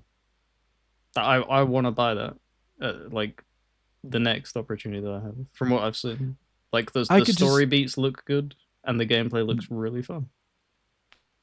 I could just see people getting a little bit like looking at me repairing the wheel and shit nonstop in that first encounter, and it's like, dude, I you don't have to deal with that almost at all, other than like really early on. I haven't repaired a wheel in probably the last hour, 2 hours that I've played this game. So it's a lot more fun, really varied encounters. And like the idea of, oh, okay, now I'm delivering melons. Now I'm a fucking RC car and I gotta go and deliver these RC cars into people's households and jump in through their fucking chimney and shimmy down like I'm Santa. And like, I don't know. There's so much creativity per minute in this game, and yeah, it is a master fucking piece of a game, and I am not a Konami shill whatsoever. Like I, I, No, you've I, thrown shade to Silent Hills way plenty of times. dude, I think that company is an embarrassment. For so many years. That company has been a total fucking walking embarrassment, and for them to now actually be re-entering into the space that they were so not dominant, but so valued and have such a rich history inside of the actual core video Mm, game space. they were a Like we household need name, Konami. Yeah. even if like you said, because I do. When you look at stuff, you have Silent Hill in its original states and stuff like that, and there's people who really put it up and prop it up on a pedestal. It Right. was definitely flawed in some Of aspects, course. especially compared to other stuff of things that should not be named in comparison to it. So people get very upset. But yeah, Well, so yeah. it's nice that they're back. It feels like, because you had obviously the big fallout. They threw a couple of projects out there, but they were not met favorably. Like I remember, oh my Hmm. god, Metal Gear Survive, when that originally came, like that there was still that hatred over everything of what happened, and it just did. Because I've played it this year, I believe. I think it was this year, and finished it. It's an okay game. It's that Hmm. thing of like, yeah, I they are capable of making okay products. They're capable of making great products. Like, just get back in there. They just seem to bow out and yeah, make pachinko. As that seemed to be their thing for a while. This generation, they have released eFootball, Teenage Mutant Ninja Turtles, the Cowabunga Collection, Yu-Gi-Oh! Master Duel, Super Bomberman R2, Metal Gear Solid Master Collection Volume 1, and then now they're kind of getting back into it. So you see, like that was from 2020 to 2023. Hmm. Now we're in 2024. Silent Hill Short Message, Contra, Operation Galaga, Rocket Knight, Adventures Resparked, Felix the Cat Collection, Silent Hill 2, Ninja 5 Deliver at All Costs, Eden Zero, Suikoden remasters, Gradius Origins is on the horizon, MGS3 is on the horizon, Silent Hill F is on the horizon, Darwin's Paradox is on the horizon, Silent Hill Townfall. Like they're really getting back into the core space that they need to be in, man. They got some great IP under their belt, and yeah, Yeah, I was I'm about. Yeah. They have so many IP that they just sat on. Like even just Suikoden. Like, come on, man. It's great to see Yep. that come back in whatever state. It's obviously remasters and stuff. We'll see if they end up bringing it forward even further than that. But yeah, no, they had so much, and they seem to just give up for a while. It's nice to have somebody with that heritage back. So, Well, and it's like there's another fucking Kojima out there. Just find and fund him. You know what I mean? Like it's not that these people aren't that's the thing that's so bothersome to me, why people like put up these auteurs on such a pedestal. They're great, no doubt, but there's a lot of other really great people out there. Just find and fund them. Like there's a lot of other people with really great ideas and really great fucking stories, like people who can write their asses off. Those people who wrote fucking Eriksholm, they could abso-fucking-lutely, you put them on a project and give them a real budget. Like I'm not saying Konami, but like anybody who a Deep Silver, if you funded a game that they wrote, that would be a fucking excellent double A, triple A, well-written story. Like there, and I can think of, I mean, off the top of the dome, I can go through probably 10 people who write as good, if not better, than Kojima. You know what I mean? Who are better in terms of actual storytelling. Like Kojima is a unbelievable world builder. His world building is top tier. His character writing is not. You know what I mean? And so it's like there's other people out there who have Kojima-esque, uh, who of could course, be that next yeah. thing, but you got to find and fund them. The only pushback I'll give to that is he made. Obviously, I like him a lot. He made Metal Gear a lot about himself as well, like inserting himself in. So he entrenched himself into that IP. It's why people really were vicious with Survive. It wasn't just the fact that it was a crappy asset flip of a survival game. I think they're gonna struggle. Whoever they try and put on a Metal Gear project to write it, Oh, no, people are no, just no. I'm gonna. not saying to make a Metal Gear game. I'm saying Oh, to okay. go and find really talented people to make their new Oh, okay. IP, like I was something gonna say brand that is new. a fucking uphill battle. I don't think anyone can slot into that, and I think they are gonna try that. I do believe that. I think they will try and do that, but it's gonna. The people that were in it before, the majority of them are not going to be coming back. I think that it's they treated it as like a sports team almost. Like Kojima left, therefore I've left the IP as well. Um, which I think to me it kind of sucks as well because it's 100%.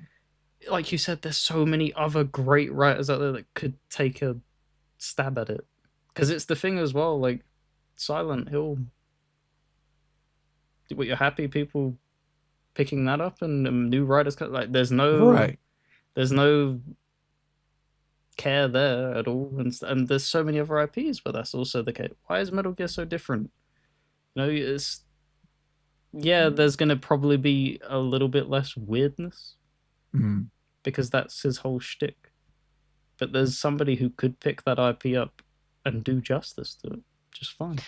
You know what bums me out too, though? It's hard to make things feel like a big deal in 2025, where back in the day, like even you see something like Crimson Desert, you see something like fucking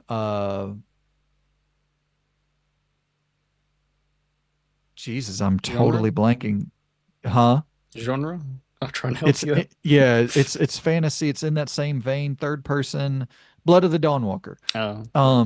You see games of this ilk that are like, if this was 2007 and they were revealed, Yeah, they'd be it would be frothing at like the mouth.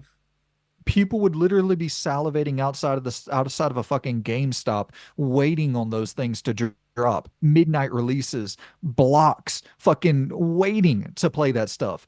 And it's like it's a bummer to me that I don't know, and this is just being honest, if Konami did find that guy. Like say Eriksholm was a Konami game, right? And that people are like, yo, the writing in this is unreal. Fund these fuckers. Put some money into this. Because deliver at all costs, it's like, I can't really imagine that scaling up. Like, that doesn't need to. That's dope as fuck in its own very small prism. But like, scaling up in Eriksholm, that is literally Metal fucking Gear, dude. You scale that up and it becomes Metal Gear. The higher the scale goes, the closer to Metal Gear you get. Oh, now I have a gun. Oh, now I'm over the shoulder. Oh, there's more cinematics. Oh, like it's such a like you can see it scaling up into a Metal Gear, and the writing is god tier. And so I start thinking about that, and I'm like, but what happens when it's revealed and 150,000 people watch the trailer because they're distracted with Fortnite and they're distracted with all their ongoing games and they're distracted with the next Kingdom Come and they're distracted with 700 other new IP and classic franchises that are vying for people's time and attention. Like it, I don't feel like things feel special, especially unless they are legacy products, unless they are Metal Gear, we're dragging its dead corpse back into the mainstream. Silent Hill, we're dragging its dead corpse back into the mainstream. Like new, fresh shit. We're 30 years into this shit. It's Like we're because 30 people years. it's because people have gotten very cynical with like the Blood of the Dawnwalker and stuff. There's no IP attachment to it. People are very. It's a lot easier to dismiss it, and that wasn't to a degree that did exist. I won't be fully ignorant of that, but there was a lot more warmness for games back Mm. in, you know, 10, 15 years ago. Like I remember like it's been showing up on YouTube. It's been churning through the algorithm of people fucking sitting at dude, the people that waited at midnight launch for like the PlayStation 2, Halo Bro. 3, they were some happy people. We Yeah, ain't got them man. happy people anymore, it feels like a lot of the time. It feels like you're attacked if you're excited for a thing, or you have to temper expectations and stuff like that. Like what? Why? No, it does. It sucks a little bit. I've thought about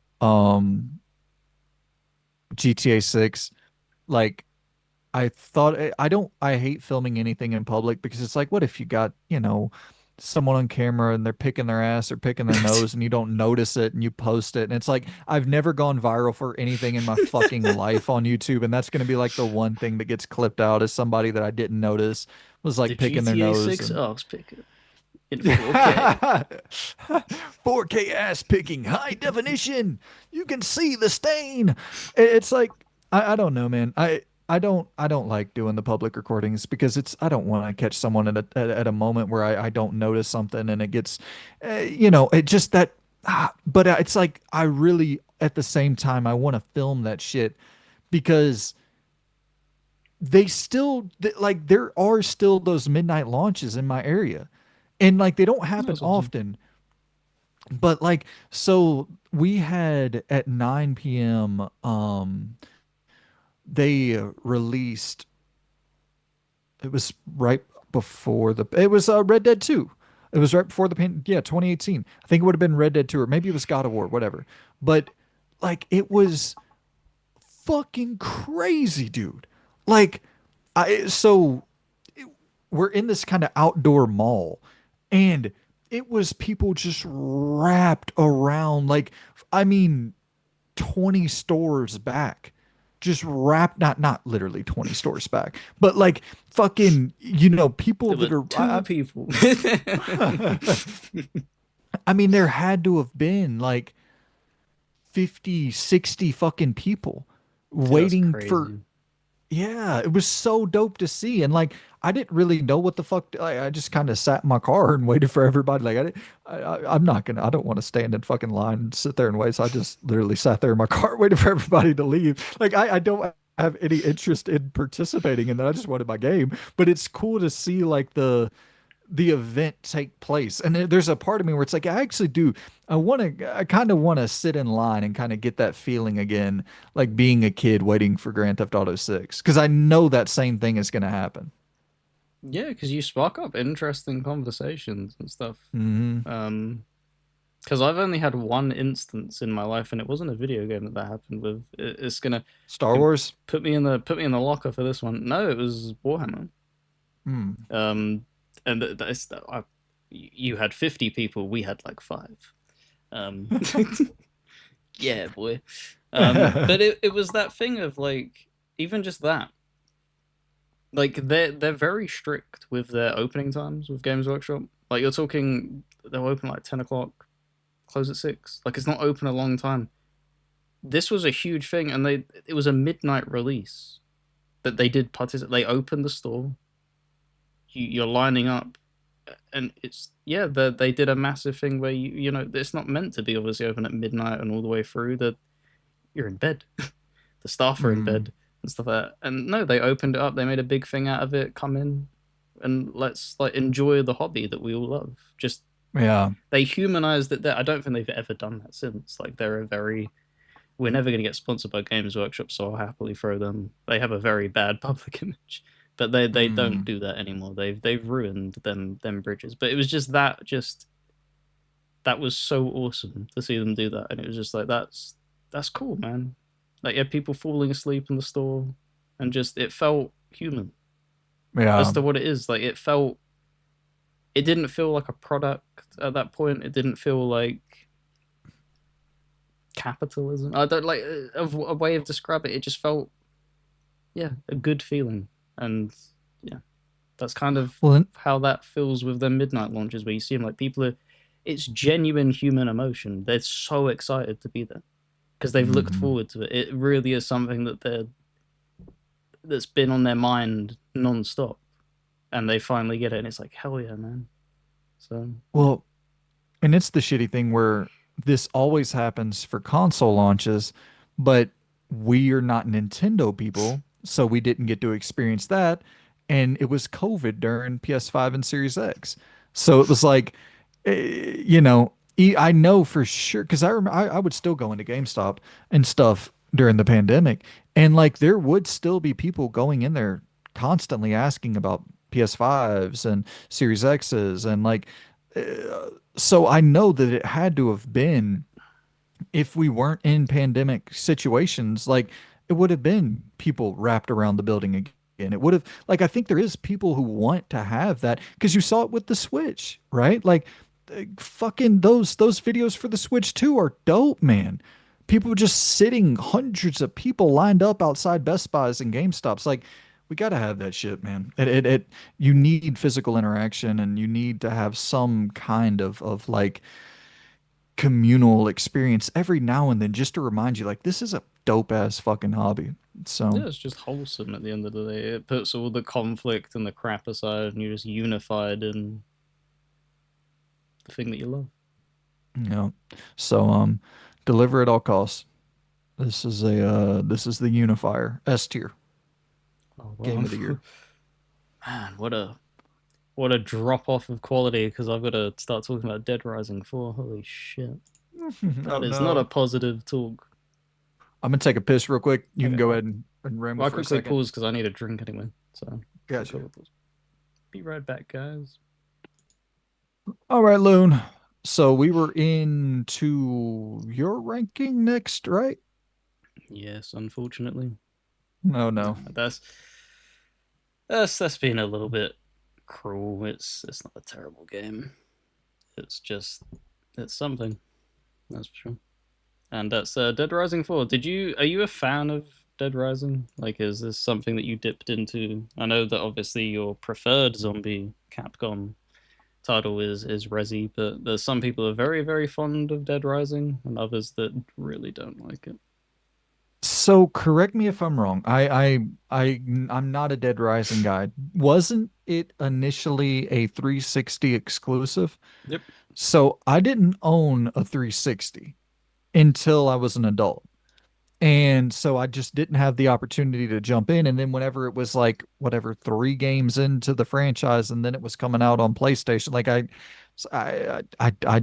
I want to play it. Like I want to pick up that remaster and jump into it and just kind of go from the ground up and check it out. But it's it's definitely appealing to me, no doubt. But I just didn't own the console at the time to jump in. Yeah, it's a weird because there's so many people who turn around and say like, because I also say this, I won't just sit there and throw shade at Resident Evil's had a huge identity crisis throughout its entire like length of games. Like they struggled with trying to balance things. Do we go more horror? Do we go more campiness and stuff like that? Dead Rising's kind of always been the same thing. It's this fairly wacky crap that goes on in the games. Like it doesn't take itself seriously at all. It's fairly absurd. But at the same time, like the actual game mechanics are the things that it's had like identity crises with. Um, so I played Dead Rising 1, which is, as you said, you pointed out, it was a 360 exclusive. It's a bad game. I don't know. I can't speak for the remaster. Like, I it's really bad. I think a lot. It's one of the things where like there's gonna be people who fell in love with it. Maybe that was like their first ever 360 game, so it holds like something to them. To me, it's a terrible game in most of its aspects. Dead Rising 2 is where they kind of found their footing. That was where they, if you're not familiar with the combo system, where you tie 2 things together and make some absurd weapon, that's where that was first introduced, and that's kind of like that's been a staple for the game's identity moving forward. With that was a good addition, but still like I still stand by this. I don't like their structure of how they tell stories. Like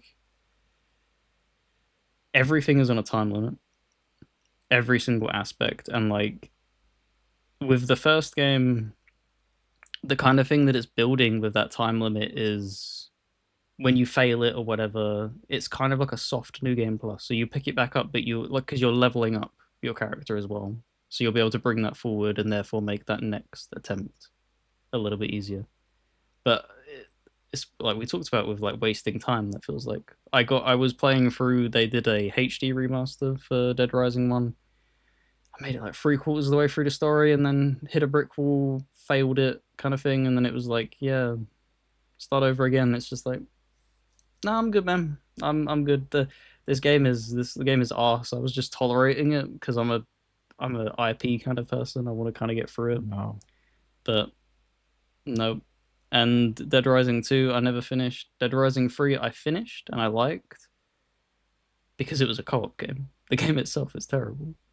Right. Um, and then this, it was just I was like, I was yearning for something a bit different from what I was playing.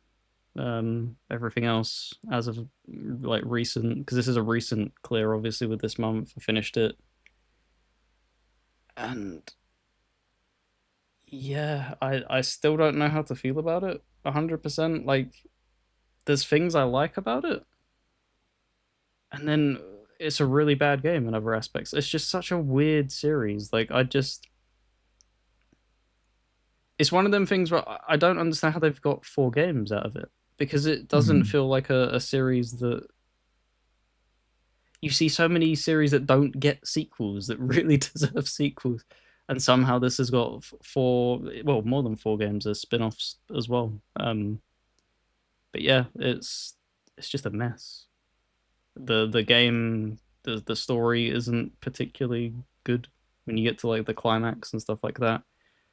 The What this does feel like as well is what I spoke about in the Discord, is that this feels like an Evil Dead game more so than a Dead Rising game. Like your Mm. character oozes Bruce Campbell energy.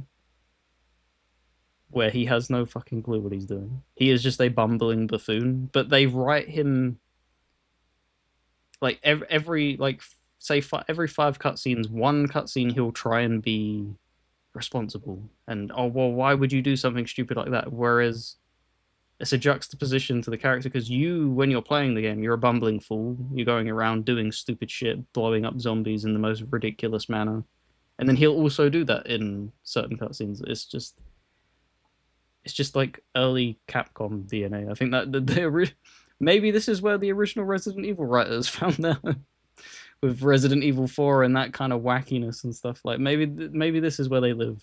Um, Yeah, it's cool though. Like I appreciate that era of Capcom, and I know that a lot of people don't look back fondly on that era of Capcom for obvious reasons, but Street Fighter and Resident Evil in particular not having the strongest kind of whatever mid late 2010-ish era, whatever you want to call it.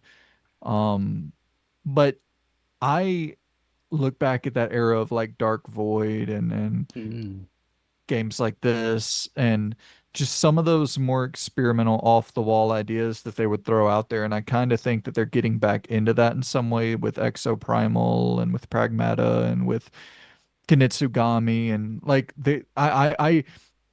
it seems that for a while it was like, okay, well, Resident Evil and Street Fighter are really fucking struggling, but we have some new cool things. And now it's like Resident Evil and Street Fighter are doing excellent, and we also have some new cool things. And so it's like, because people have talked about like we're in the golden era of Capcom for a while, and I agree, kind of.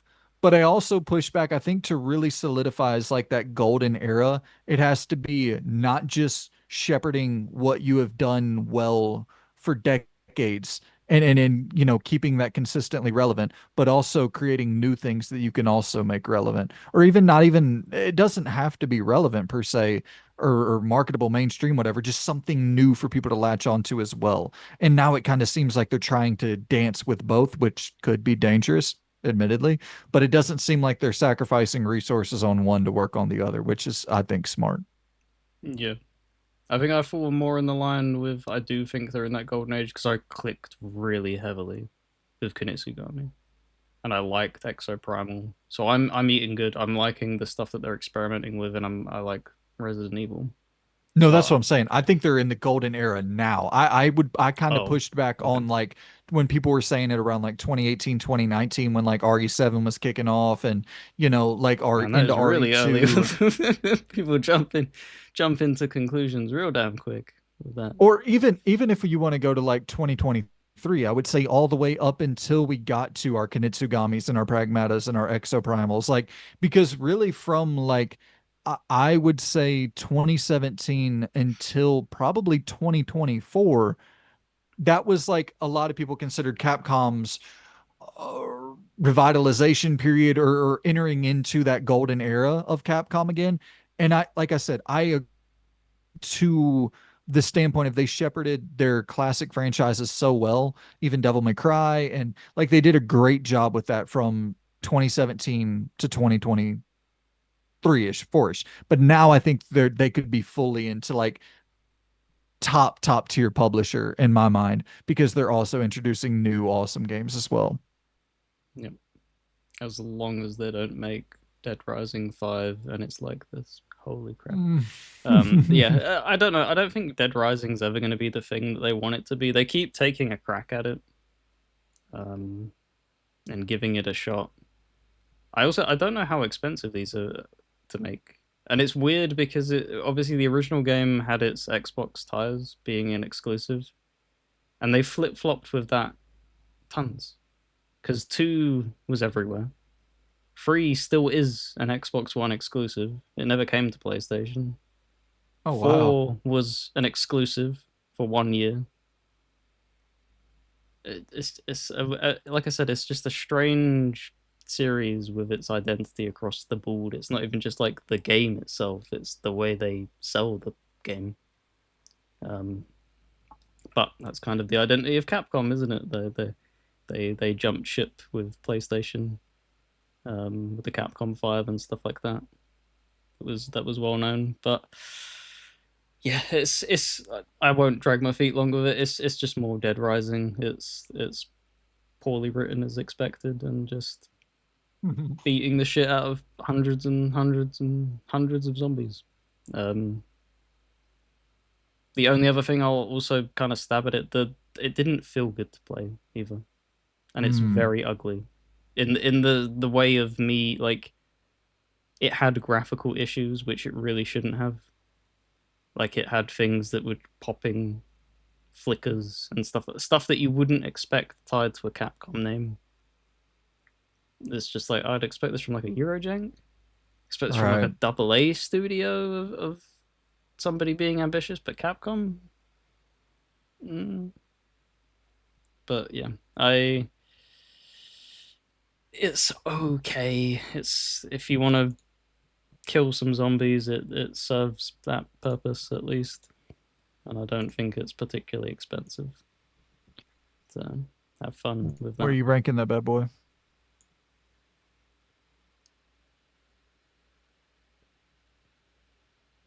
It's like a C minus. I put it there. Above the D. Yep, the D is rising. Right.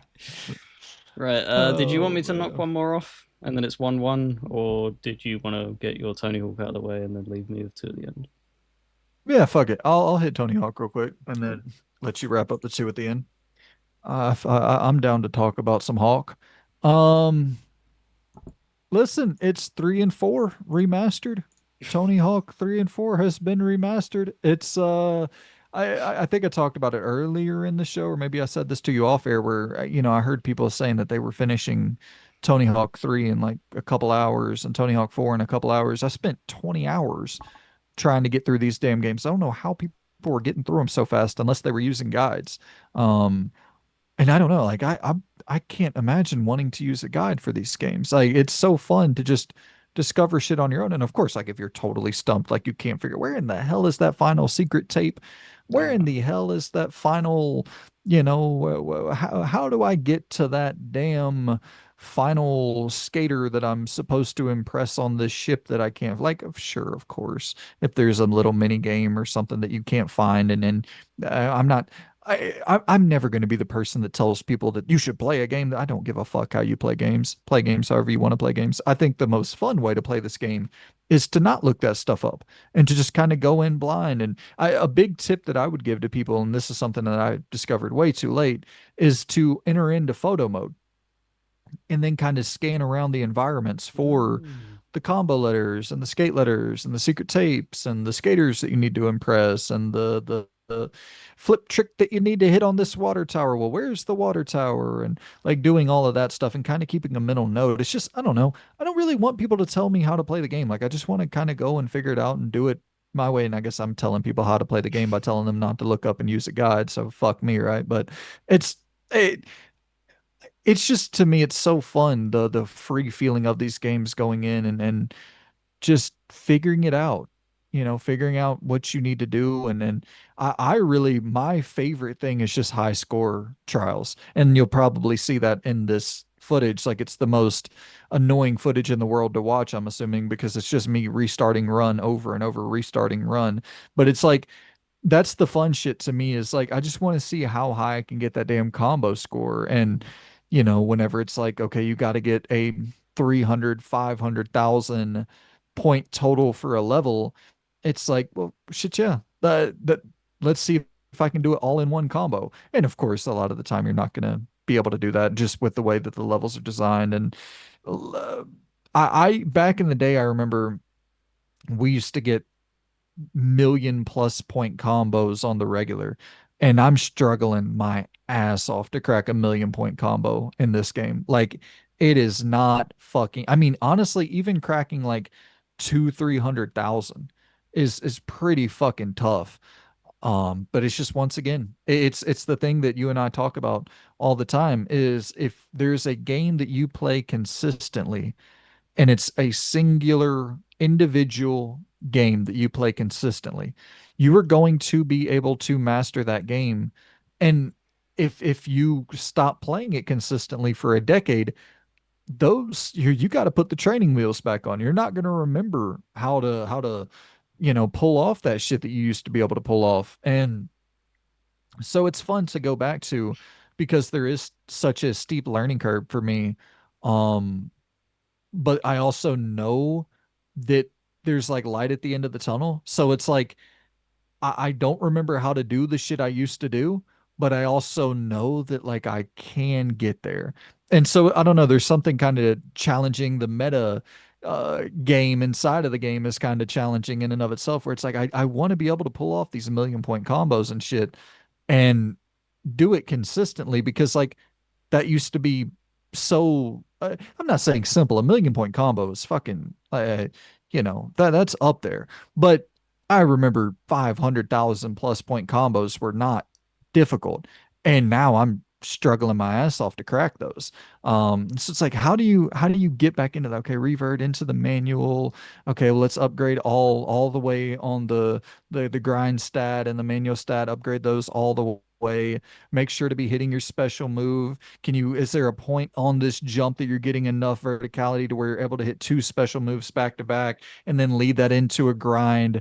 And then am I able to flip off of this rail into a manual while keeping enough momentum to get to the next rail so that I can then leap onto that and be be able to make that leap into a grind? Because you got to momentum is such a key factor of if I'm not keeping a consistent speed while finishing or while exiting a rail, then I'm not going to be able to manual into the next jump. And then I'm not going to be able to hit that rail. And so, like, trying to build up that speed by wall planning or by, you know, these various different moves and various different kind of, you know, environments in the world that you can kind of build up a little bit of speed off of is such a key aspect as well of like researching and understanding each level to go, okay, well, this is a spot right here where I can build up a whole lot of speed, get a whole lot of fucking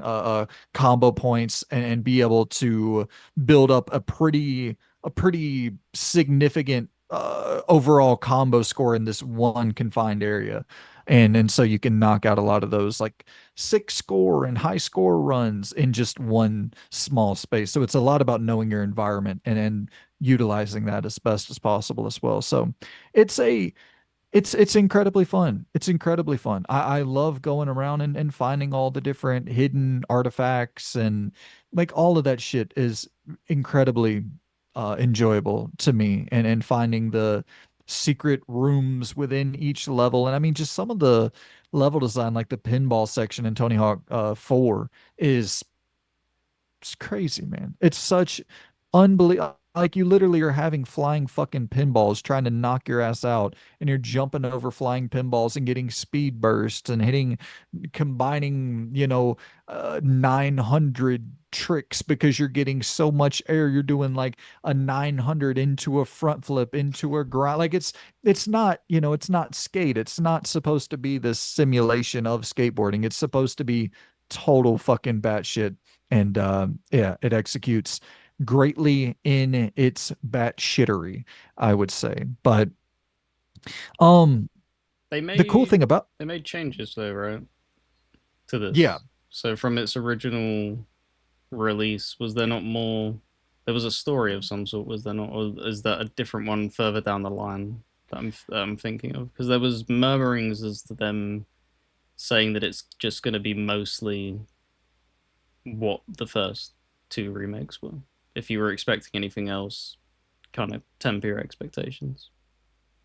so yeah, and that is true.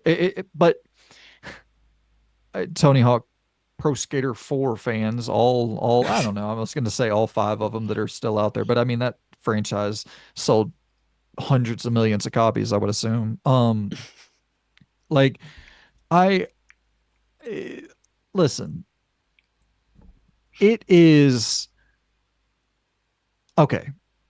Tony Hawk 4 is I understand people being upset that they removed kind of the career story aspect of it, but it was so light in the ass. in terms of what was actually in there. And they pretty much took all of what you do in Tony Hawk Pro Skater 4, like all of the challenges, all of the main goals, all of that shit, and then sort of squeezed it into this package of presenting it with the 2 minute trial. And that is the one thing I will say. But they, even there, I can't really make that as a main complaint because you can up the timer to 60 minutes. So, like, I could understand people feeling like they're being rushed, and the worlds and the different environments in Tony Hawk Pro Skater 4 are much bigger than 3, 2, and 1.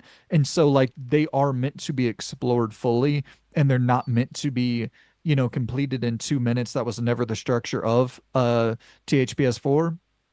So, like, I get the sentiment behind, like, yeah, it's disappointing, but whenever you can pretty much change it to make it 60 minutes and then you're doing a lot of the cool shit that you did in 4 as is, it's like I don't know. I understand anybody being upset about something being removed. Like I felt that way about Resident Evil 3 Remake. The clock tower was one of the coolest parts of RE3 Remake. It sucked that that wasn't in the or the clock tower was one of the coolest points of RE3 original. It sucked that it wasn't in the remake. So I feel that about, if anyone feels that way about 4, the remake of 4, I totally get that. I don't think there's anything wrong with being disappointed in something not being represented that you loved from the past. I get that.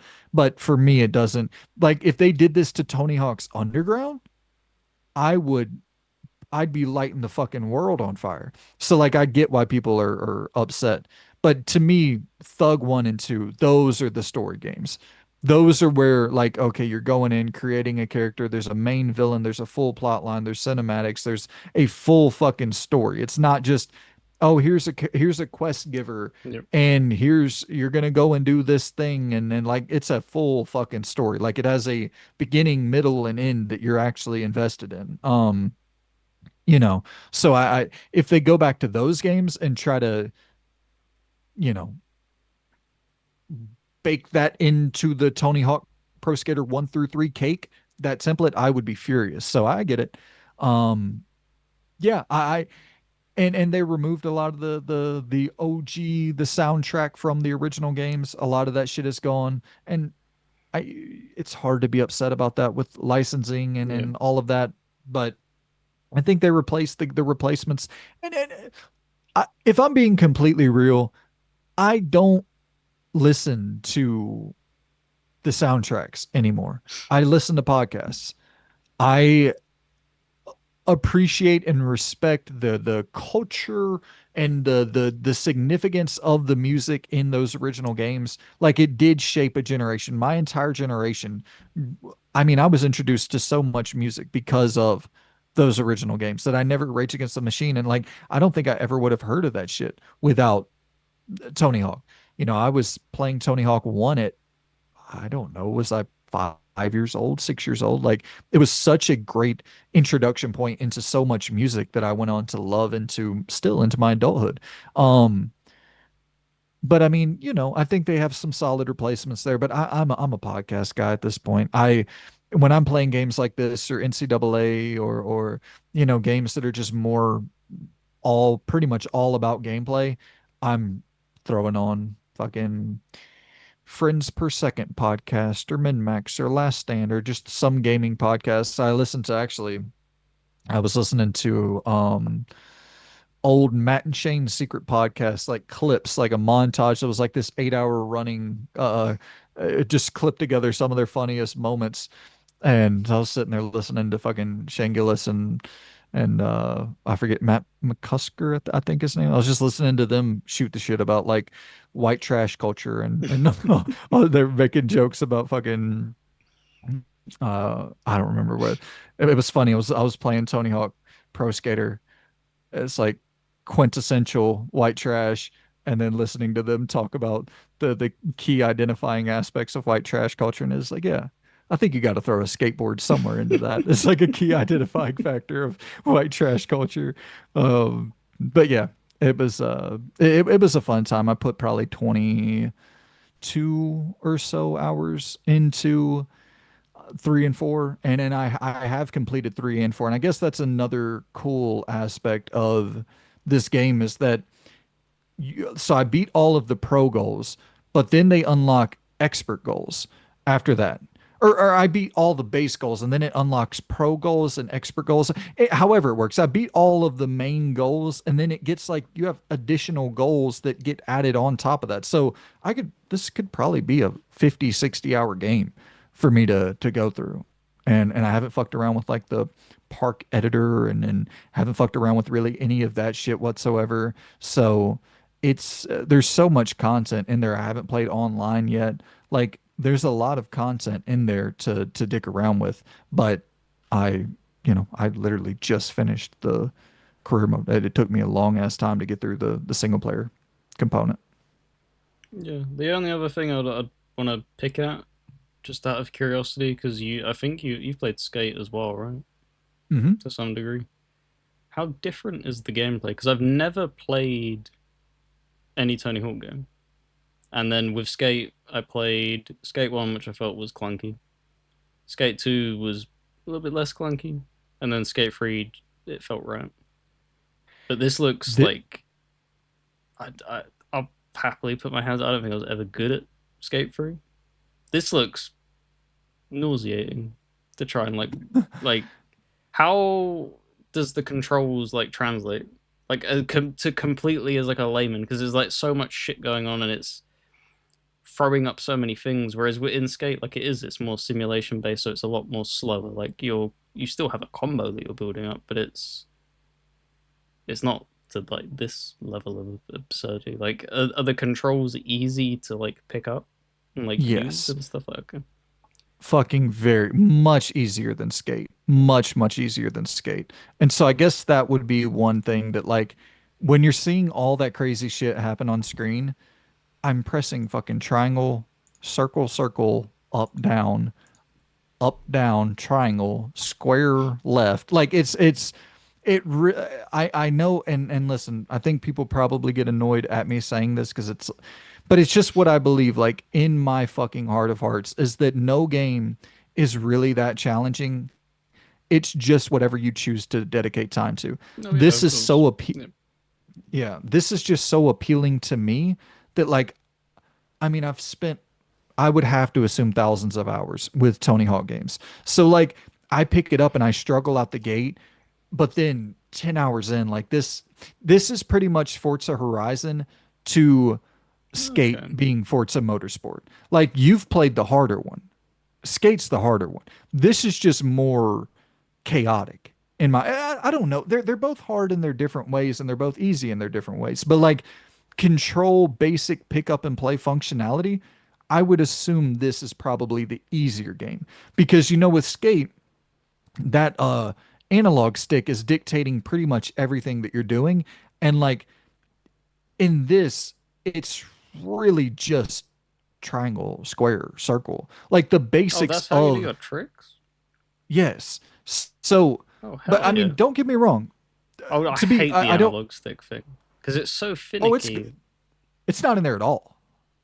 Oh, damn. Okay. Well, maybe I've been sleeping on this. Maybe this will be my like big crack habit from moving forward. Because Yeah, it's you do like not have I to. enjoyed Skate, but it always like whenever you're trying to learn something and it's turning around and going, obviously the analog stick, you flick it down to present yourself to do the jump, and then it's like ever so slightly turn it to do something, ever so slightly turn it to do something, and it's just like I could never. It's like these are such fine tuning things. Why are you tying everything to one thing? Really, like heavily. It just yeah. If you want me to be completely real with you, I don't touch the analog stick at all while playing Tony Hawk. I do everything with the D-pad. Once again, I'm an old ass fucking man. I grew up playing this on nothing but the D-pad. So I'm not saying that that's the way to do it for everybody. For me, it's just super fucking easy. It's like, okay, I go into this grind and then so this is another old fucking like I know I understand this sounds ridiculous. So I go into my skater profile and I set all of the special moves that I want to use to like circle up down, square left right, like that way you can hit those D-pad buttons so quickly. Like I can do two backflips back to back off of coming off of a pretty high jump and then land into a grind, have enough, enough room before I come down because I'm able to hit that shit so quick because it's just right there on the D-pad. Um, and so like I go in and set all of the special moves to as simple and easily memorable buttons as possible. And then I go in, I um don't even like I anything where there's like flick a little bit to the left, a little bit to the right. That's where you really need to fuck with the analog. Anything like that, I don't. And of course, there are going to be certain things where you got to like hit a particular move that requires you to use it. And in those moments, you can fucking do it. It's not like it's, but there's nothing about flicking the board with the analog Okay. stick to make the board like spiral in a different direction. There's zero of that. This is just pure arcadey fun. Like it's just chaos. It's not meant to be like any accurate representation of what skateboarding is like whatsoever. Well, there you go. Uh, Yeah, let's put it I a think you little bit dig it. further up my list because it is that thing of like looking at when you have that skate. That's all you've had as a thing. It's like doing all that on skate. You're out of your fucking mind. My thumb would be dead. What So what I would recommend if you go into it, play through the levels. Don't worry because this is what I do, and I think it's just so fun. And I know your trophy hunt achievement hunting brain might not be you might be kind of I'm missing the this might be collectible. yeah, but I wouldn't even look at those collectibles. Like if you see them all and you want to go grab them, grab them. But like I would really get in there, play level by level, and just try to hit all of the scores. Like let that be your main goal. Try to hit all of the scores. And there's going to be a certain point where you can't advance until you get certain collectibles and then go in and do that. But just focus mainly on those scores. Because once you're able enough to get 300,000 points in the Foundry level or whatever it may be, you're good enough to play and beat the entire game. So, literally from that first level, whenever you're capable of getting that max score, you can beat the rest of 3 and 4, no problem. Now, where would you rank it? Yeah, I mean it's a A tier game. Like it's the thing where back in the day I probably would put this at S tier. It's a 10 out of 10 video game. It's one of the greatest video games ever created.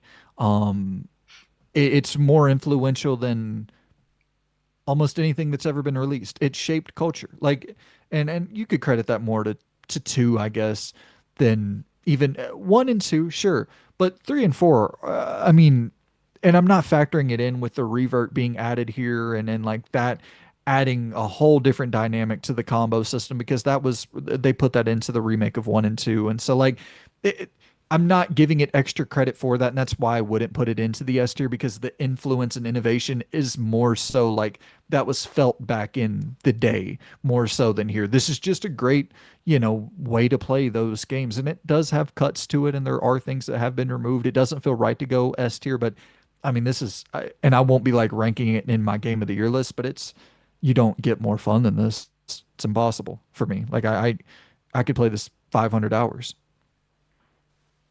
Fair enough. Fair enough. Alrighty. Well, it leaves me with two titles. I still don't know how I'm going to explain one of these titles. Boy, oh boy. Um,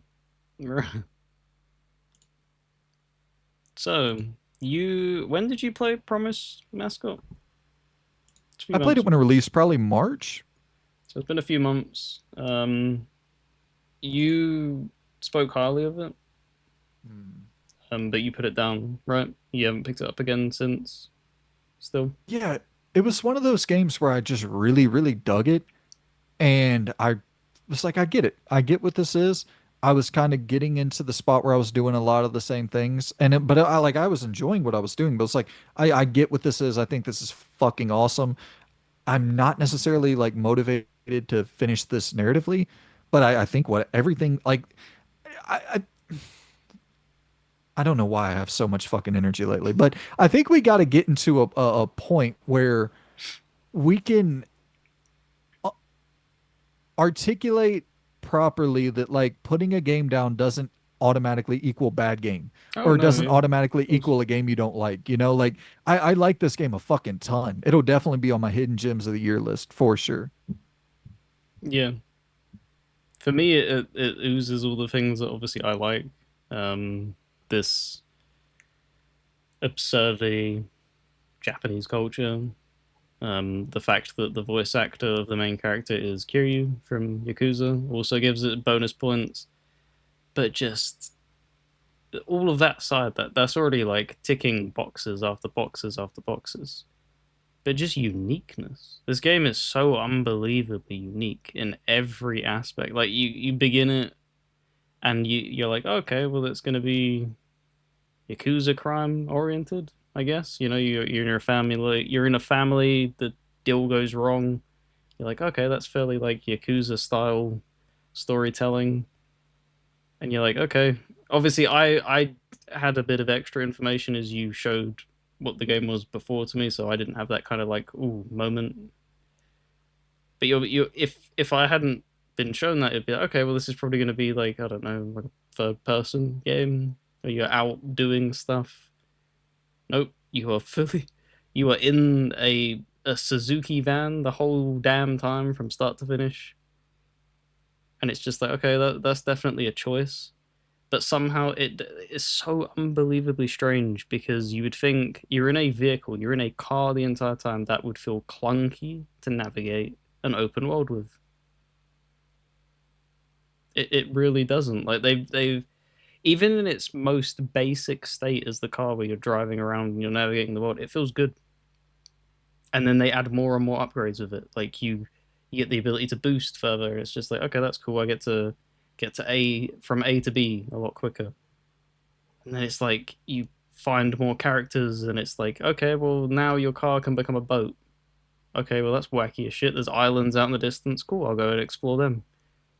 I don't see this getting any better. Oh, and we'll just turn it into a plane as well. Why not? And it's just like, holy shit, man, this is so absurd. I love this. And then the story that it's tying to it is like, I don't know how far you got into it, but it turns into just baffling levels of intrigue and just overlapping things of like, they set up supernatural elements in the beginning.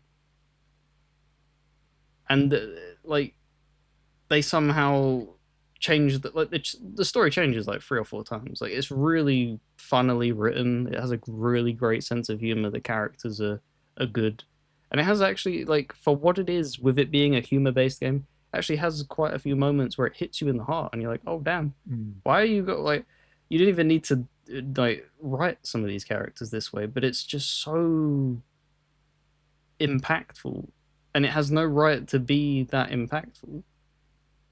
Yeah. It's so my thing, the reason I put it down, and once again, I like the game a lot. I'm curious, does it become, is that the loop the entire time? Because I was waiting for a point where it's like, okay, here's the next thing. Because it's like, I love the idea of sending these mascots out to do their task. You go in, compete in the card game, yada, yada, yada, collect the cards, have more. But like, was like, is there anything beyond that? So yeah, then this is the struggle with explaining this. There's so many moving parts to it because it's a card game as well, mixed in to all of this. Um, you're obviously a mascot agency in the end. So the stuff goes wrong, and you have to pick that up.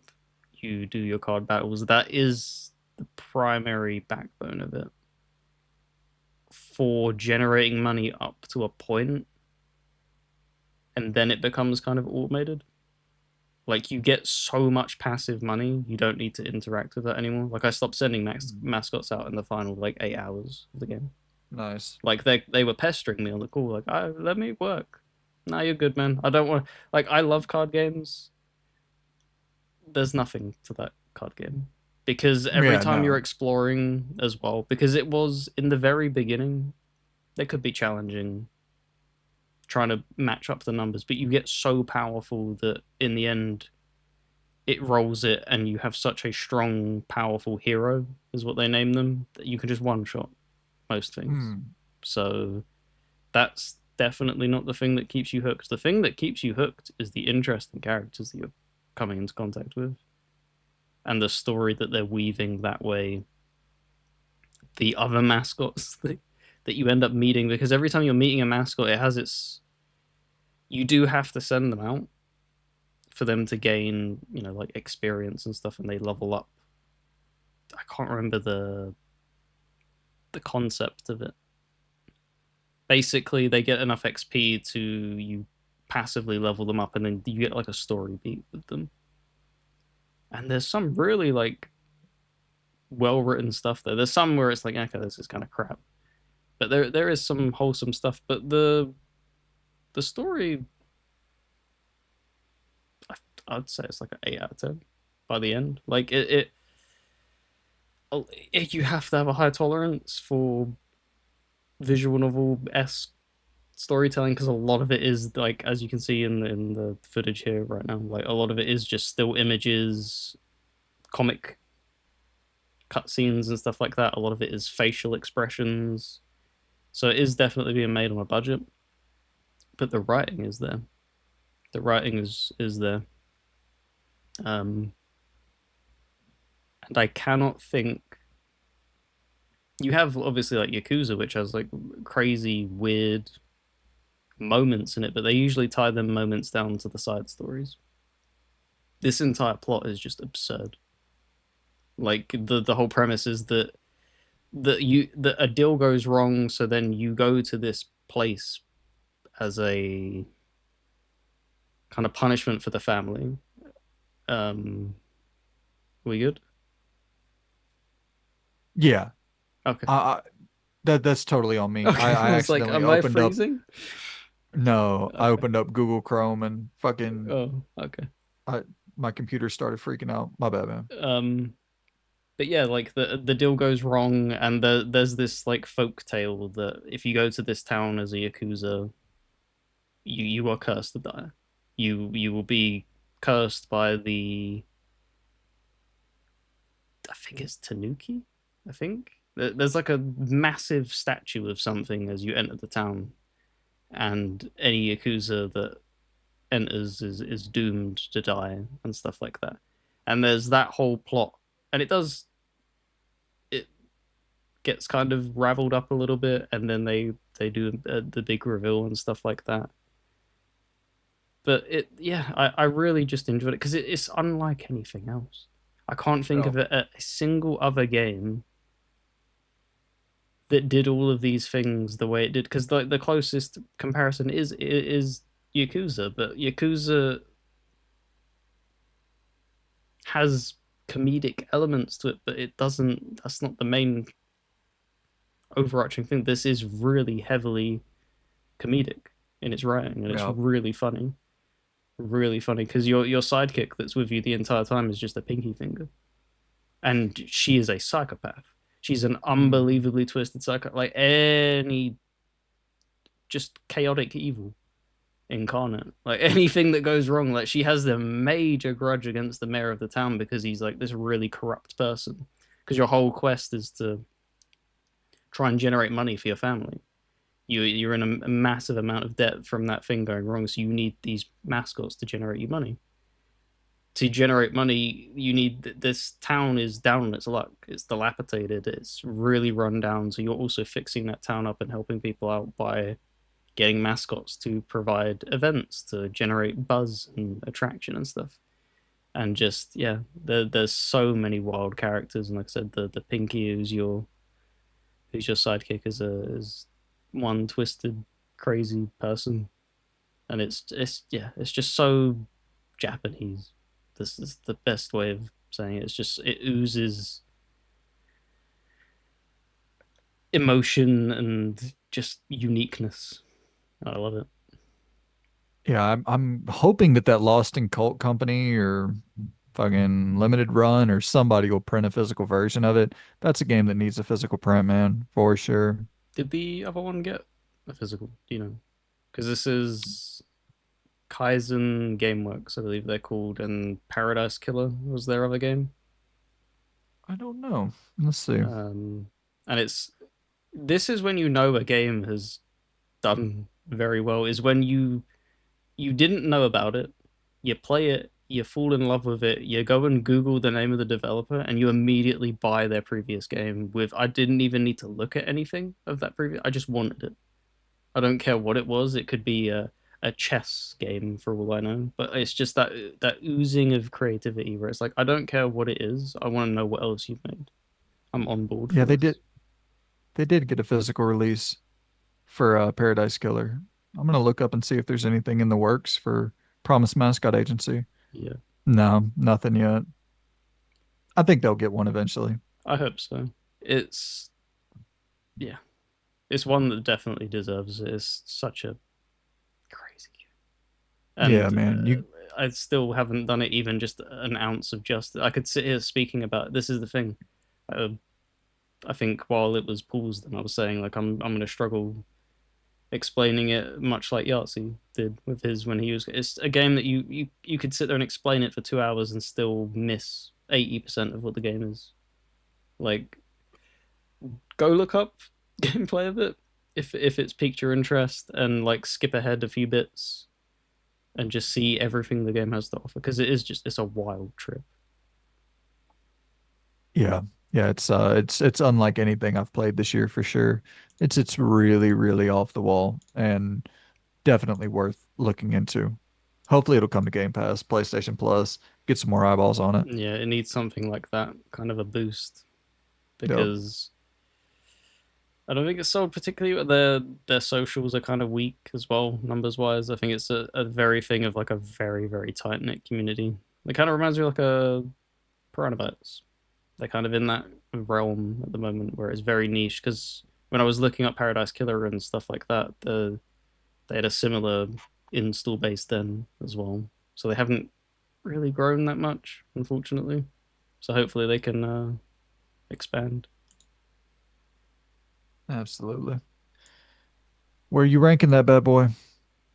It's an S tier game for me. It is a me ass game, and this is the thing Yep. of where that is the caveat. Yep. This isn't going to be for everybody. I could not put this down. I wanted to do everything this game had to offer, and I did 100% of it. On Oh top of wow. that, like Nice. it is a yeah, it is a me ass game. Very Nice, very nice, solid. dude. Well, kick us off with your final game and we'll get out of the old people's hair. Yep. So I spoke about this earlier on in the year when it wasn't a finished title, King Arthur: A Knight's Tale. Um, this took me, I think, a year and like 6 months to finish. It's been installed on the Xbox and just been doing a couple of missions here and there, and then jumping out. It's not got enough there to keep you like for me at least. It's the ceiling is very low. Like you once you've got your because you have a band of people that you're recruiting, like the Knights of the Round Table is what it's kind of mimicking and stuff like that. Once you have your winning formula, you don't really experiment out of that because if you were to sub somebody and they're so much lower level, you're hindering yourself and just making it more difficult. So yeah, once I found my winning group of people, that was it. And the final acts of the game do kind of drag a little bit. It did end up souring it to a mild degree. I think they definitely learned that as well because they released Legion 9, I think is what it was called, which is a spin-off of this game, and it's drastically shorter. Like you're talking this game is about 50 hours long. And I think Legion 9 they said they targeted around 15-20 hours. So like they Yeah, cut a smart. massive amount off of this game because it needed to happen. Like I loved a lot of my moments with it, but the strongest parts of the game were the beginning, and then it really began to fall off quick in keeping me engaged as much as it did in the beginning. But yeah, I spoke about obviously it much earlier in the year. There's it doesn't really it didn't evolve further than that. It's turn-based combat, what you would expect. Neo core, so that kind of level of quality that you'd expect, where they're definitely not up there, but they do what they do best, and that's working within their little tight budget. And yeah, I'll be jumping into Legion 9 probably later on this year. I'm not going to rush into it. I think I've had enough of this turn based style for a while, considering it Yeah. took me so long to beat. But yeah, if you like turn-based games, it's definitely worth checking out. How worth it is it? Mm, like a B minus, because I did really enjoy the start. There was some cool things that went on. The cutscenes are actually pretty decent as well. I'm actually excited to see what they do with that Legion 9 game when I get around to it, to see if they brought them kind of cutscene levels, because if it's drastically shorter, that's the thing as well, is that you're going to get more of them more frequently. Right. Um, but yeah, not higher than that. Shit, yeah, man. Well, those are the games of July. We'll be back with a new pile in August to rank and ramble about Mafia on the horizon. Got some Metal Gear on. We probably won't be talking about Metal Gear next month. That's very, That very, very releases late. next month. Yes, sir. Oh my god! As does Lost Solicide, as does Bro. Ooh, when we record this month or this week for the Ramble Report, I think that will be time for some Metacritic Monthly. Final week of July, right? Yeah. Yep. Yes. Interesting. Interesting. Okay. Well, I'll have to look into that, see if our games have released, and maybe we can push it to start of August potentially. But yeah, look into that. I didn't even think about that. Because I got all of that built up in our new database that we're going to use. That way we can share it with the audience and they can kind of see everything and all the scores tallied up and all that good shit. Um, Let's see who's getting pummeled. yeah, I don't even know. I have not looked at it one time since I built it. So it's going to be I kind of don't even want to look until we maybe I should do that. I should probably not open it. Well, nah, I'll have to open it because I don't know. I don't remember what the fuck we picked, so I don't know what came out and all that. So it'd be kind of pointless to bring it into the show if our games haven't even released yet. Yeah, you'd be If like, you know, and here we go, and they've all been delayed, and see you next month. right. Which I guess if they've all been delayed, then that'd be something worthwhile. But what if there's like some that release next week and I don't know about it, and it's like it might be a better idea to just hold it until the following week. That way the games will have been released and been reviewed, and so yeah. We'll look into it. We'll figure it out. We got this shit. We got this. Yeah, we're Loon, pros. Come on, we got this. absolutely professional. Been doing this shit since 2019 and still as unprofitable as possible. We appreciate y'all for tuning in. Patreon, YouTube memberships. Speaking of That profitable, hey. that'll help. But no, fuck it. Watch what you want to watch. There'll always be free shit. Nothing locked behind paywalls except the stuff that is locked behind paywalls, but that's not, you know, that has nothing to do with video games. I actually do have one video that I'm gonna do that is about video games. I'm gonna do so what I was really hoping, I don't know if I told you this, whenever I did the decade predictions predicting everything that was gonna happen in 2035, I had like a full fucking I was like, I hope this really does well because I already built up a full part two of it. And I was like, oh, yeah, I'm definitely not doing that shit. That absolutely fucking bombed. I was like, I'm not putting that back out into the algorithm and having that shit kill our channel. So I was like, yeah, They throw scrunched that up on your Patreon. tinfoil hat real damn hard. Then I poor, swear, you poor guy. they don't want to hear anything about Expedition 33 influence in the future of JRPGs. Um, but yeah, so that'll be up there. I'm gonna record that. I think I should have some free time.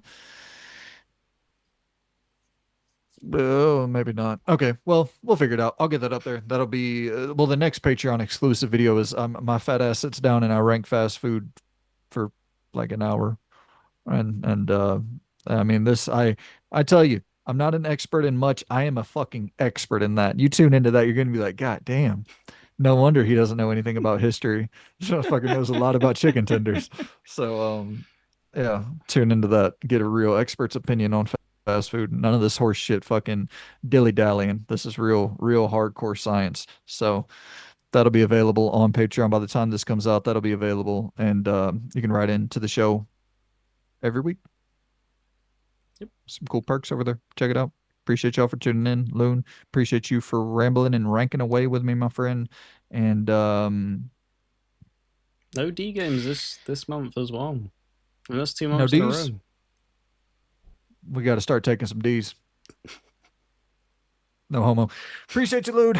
I will see all of you good people in the next episode. I was gonna say I don't know what the fuck the next episode's gonna be. It'll probably be the Rambo Report. Even though this next Rambo Report I'm talking to, yeah. Goodbye. See you later.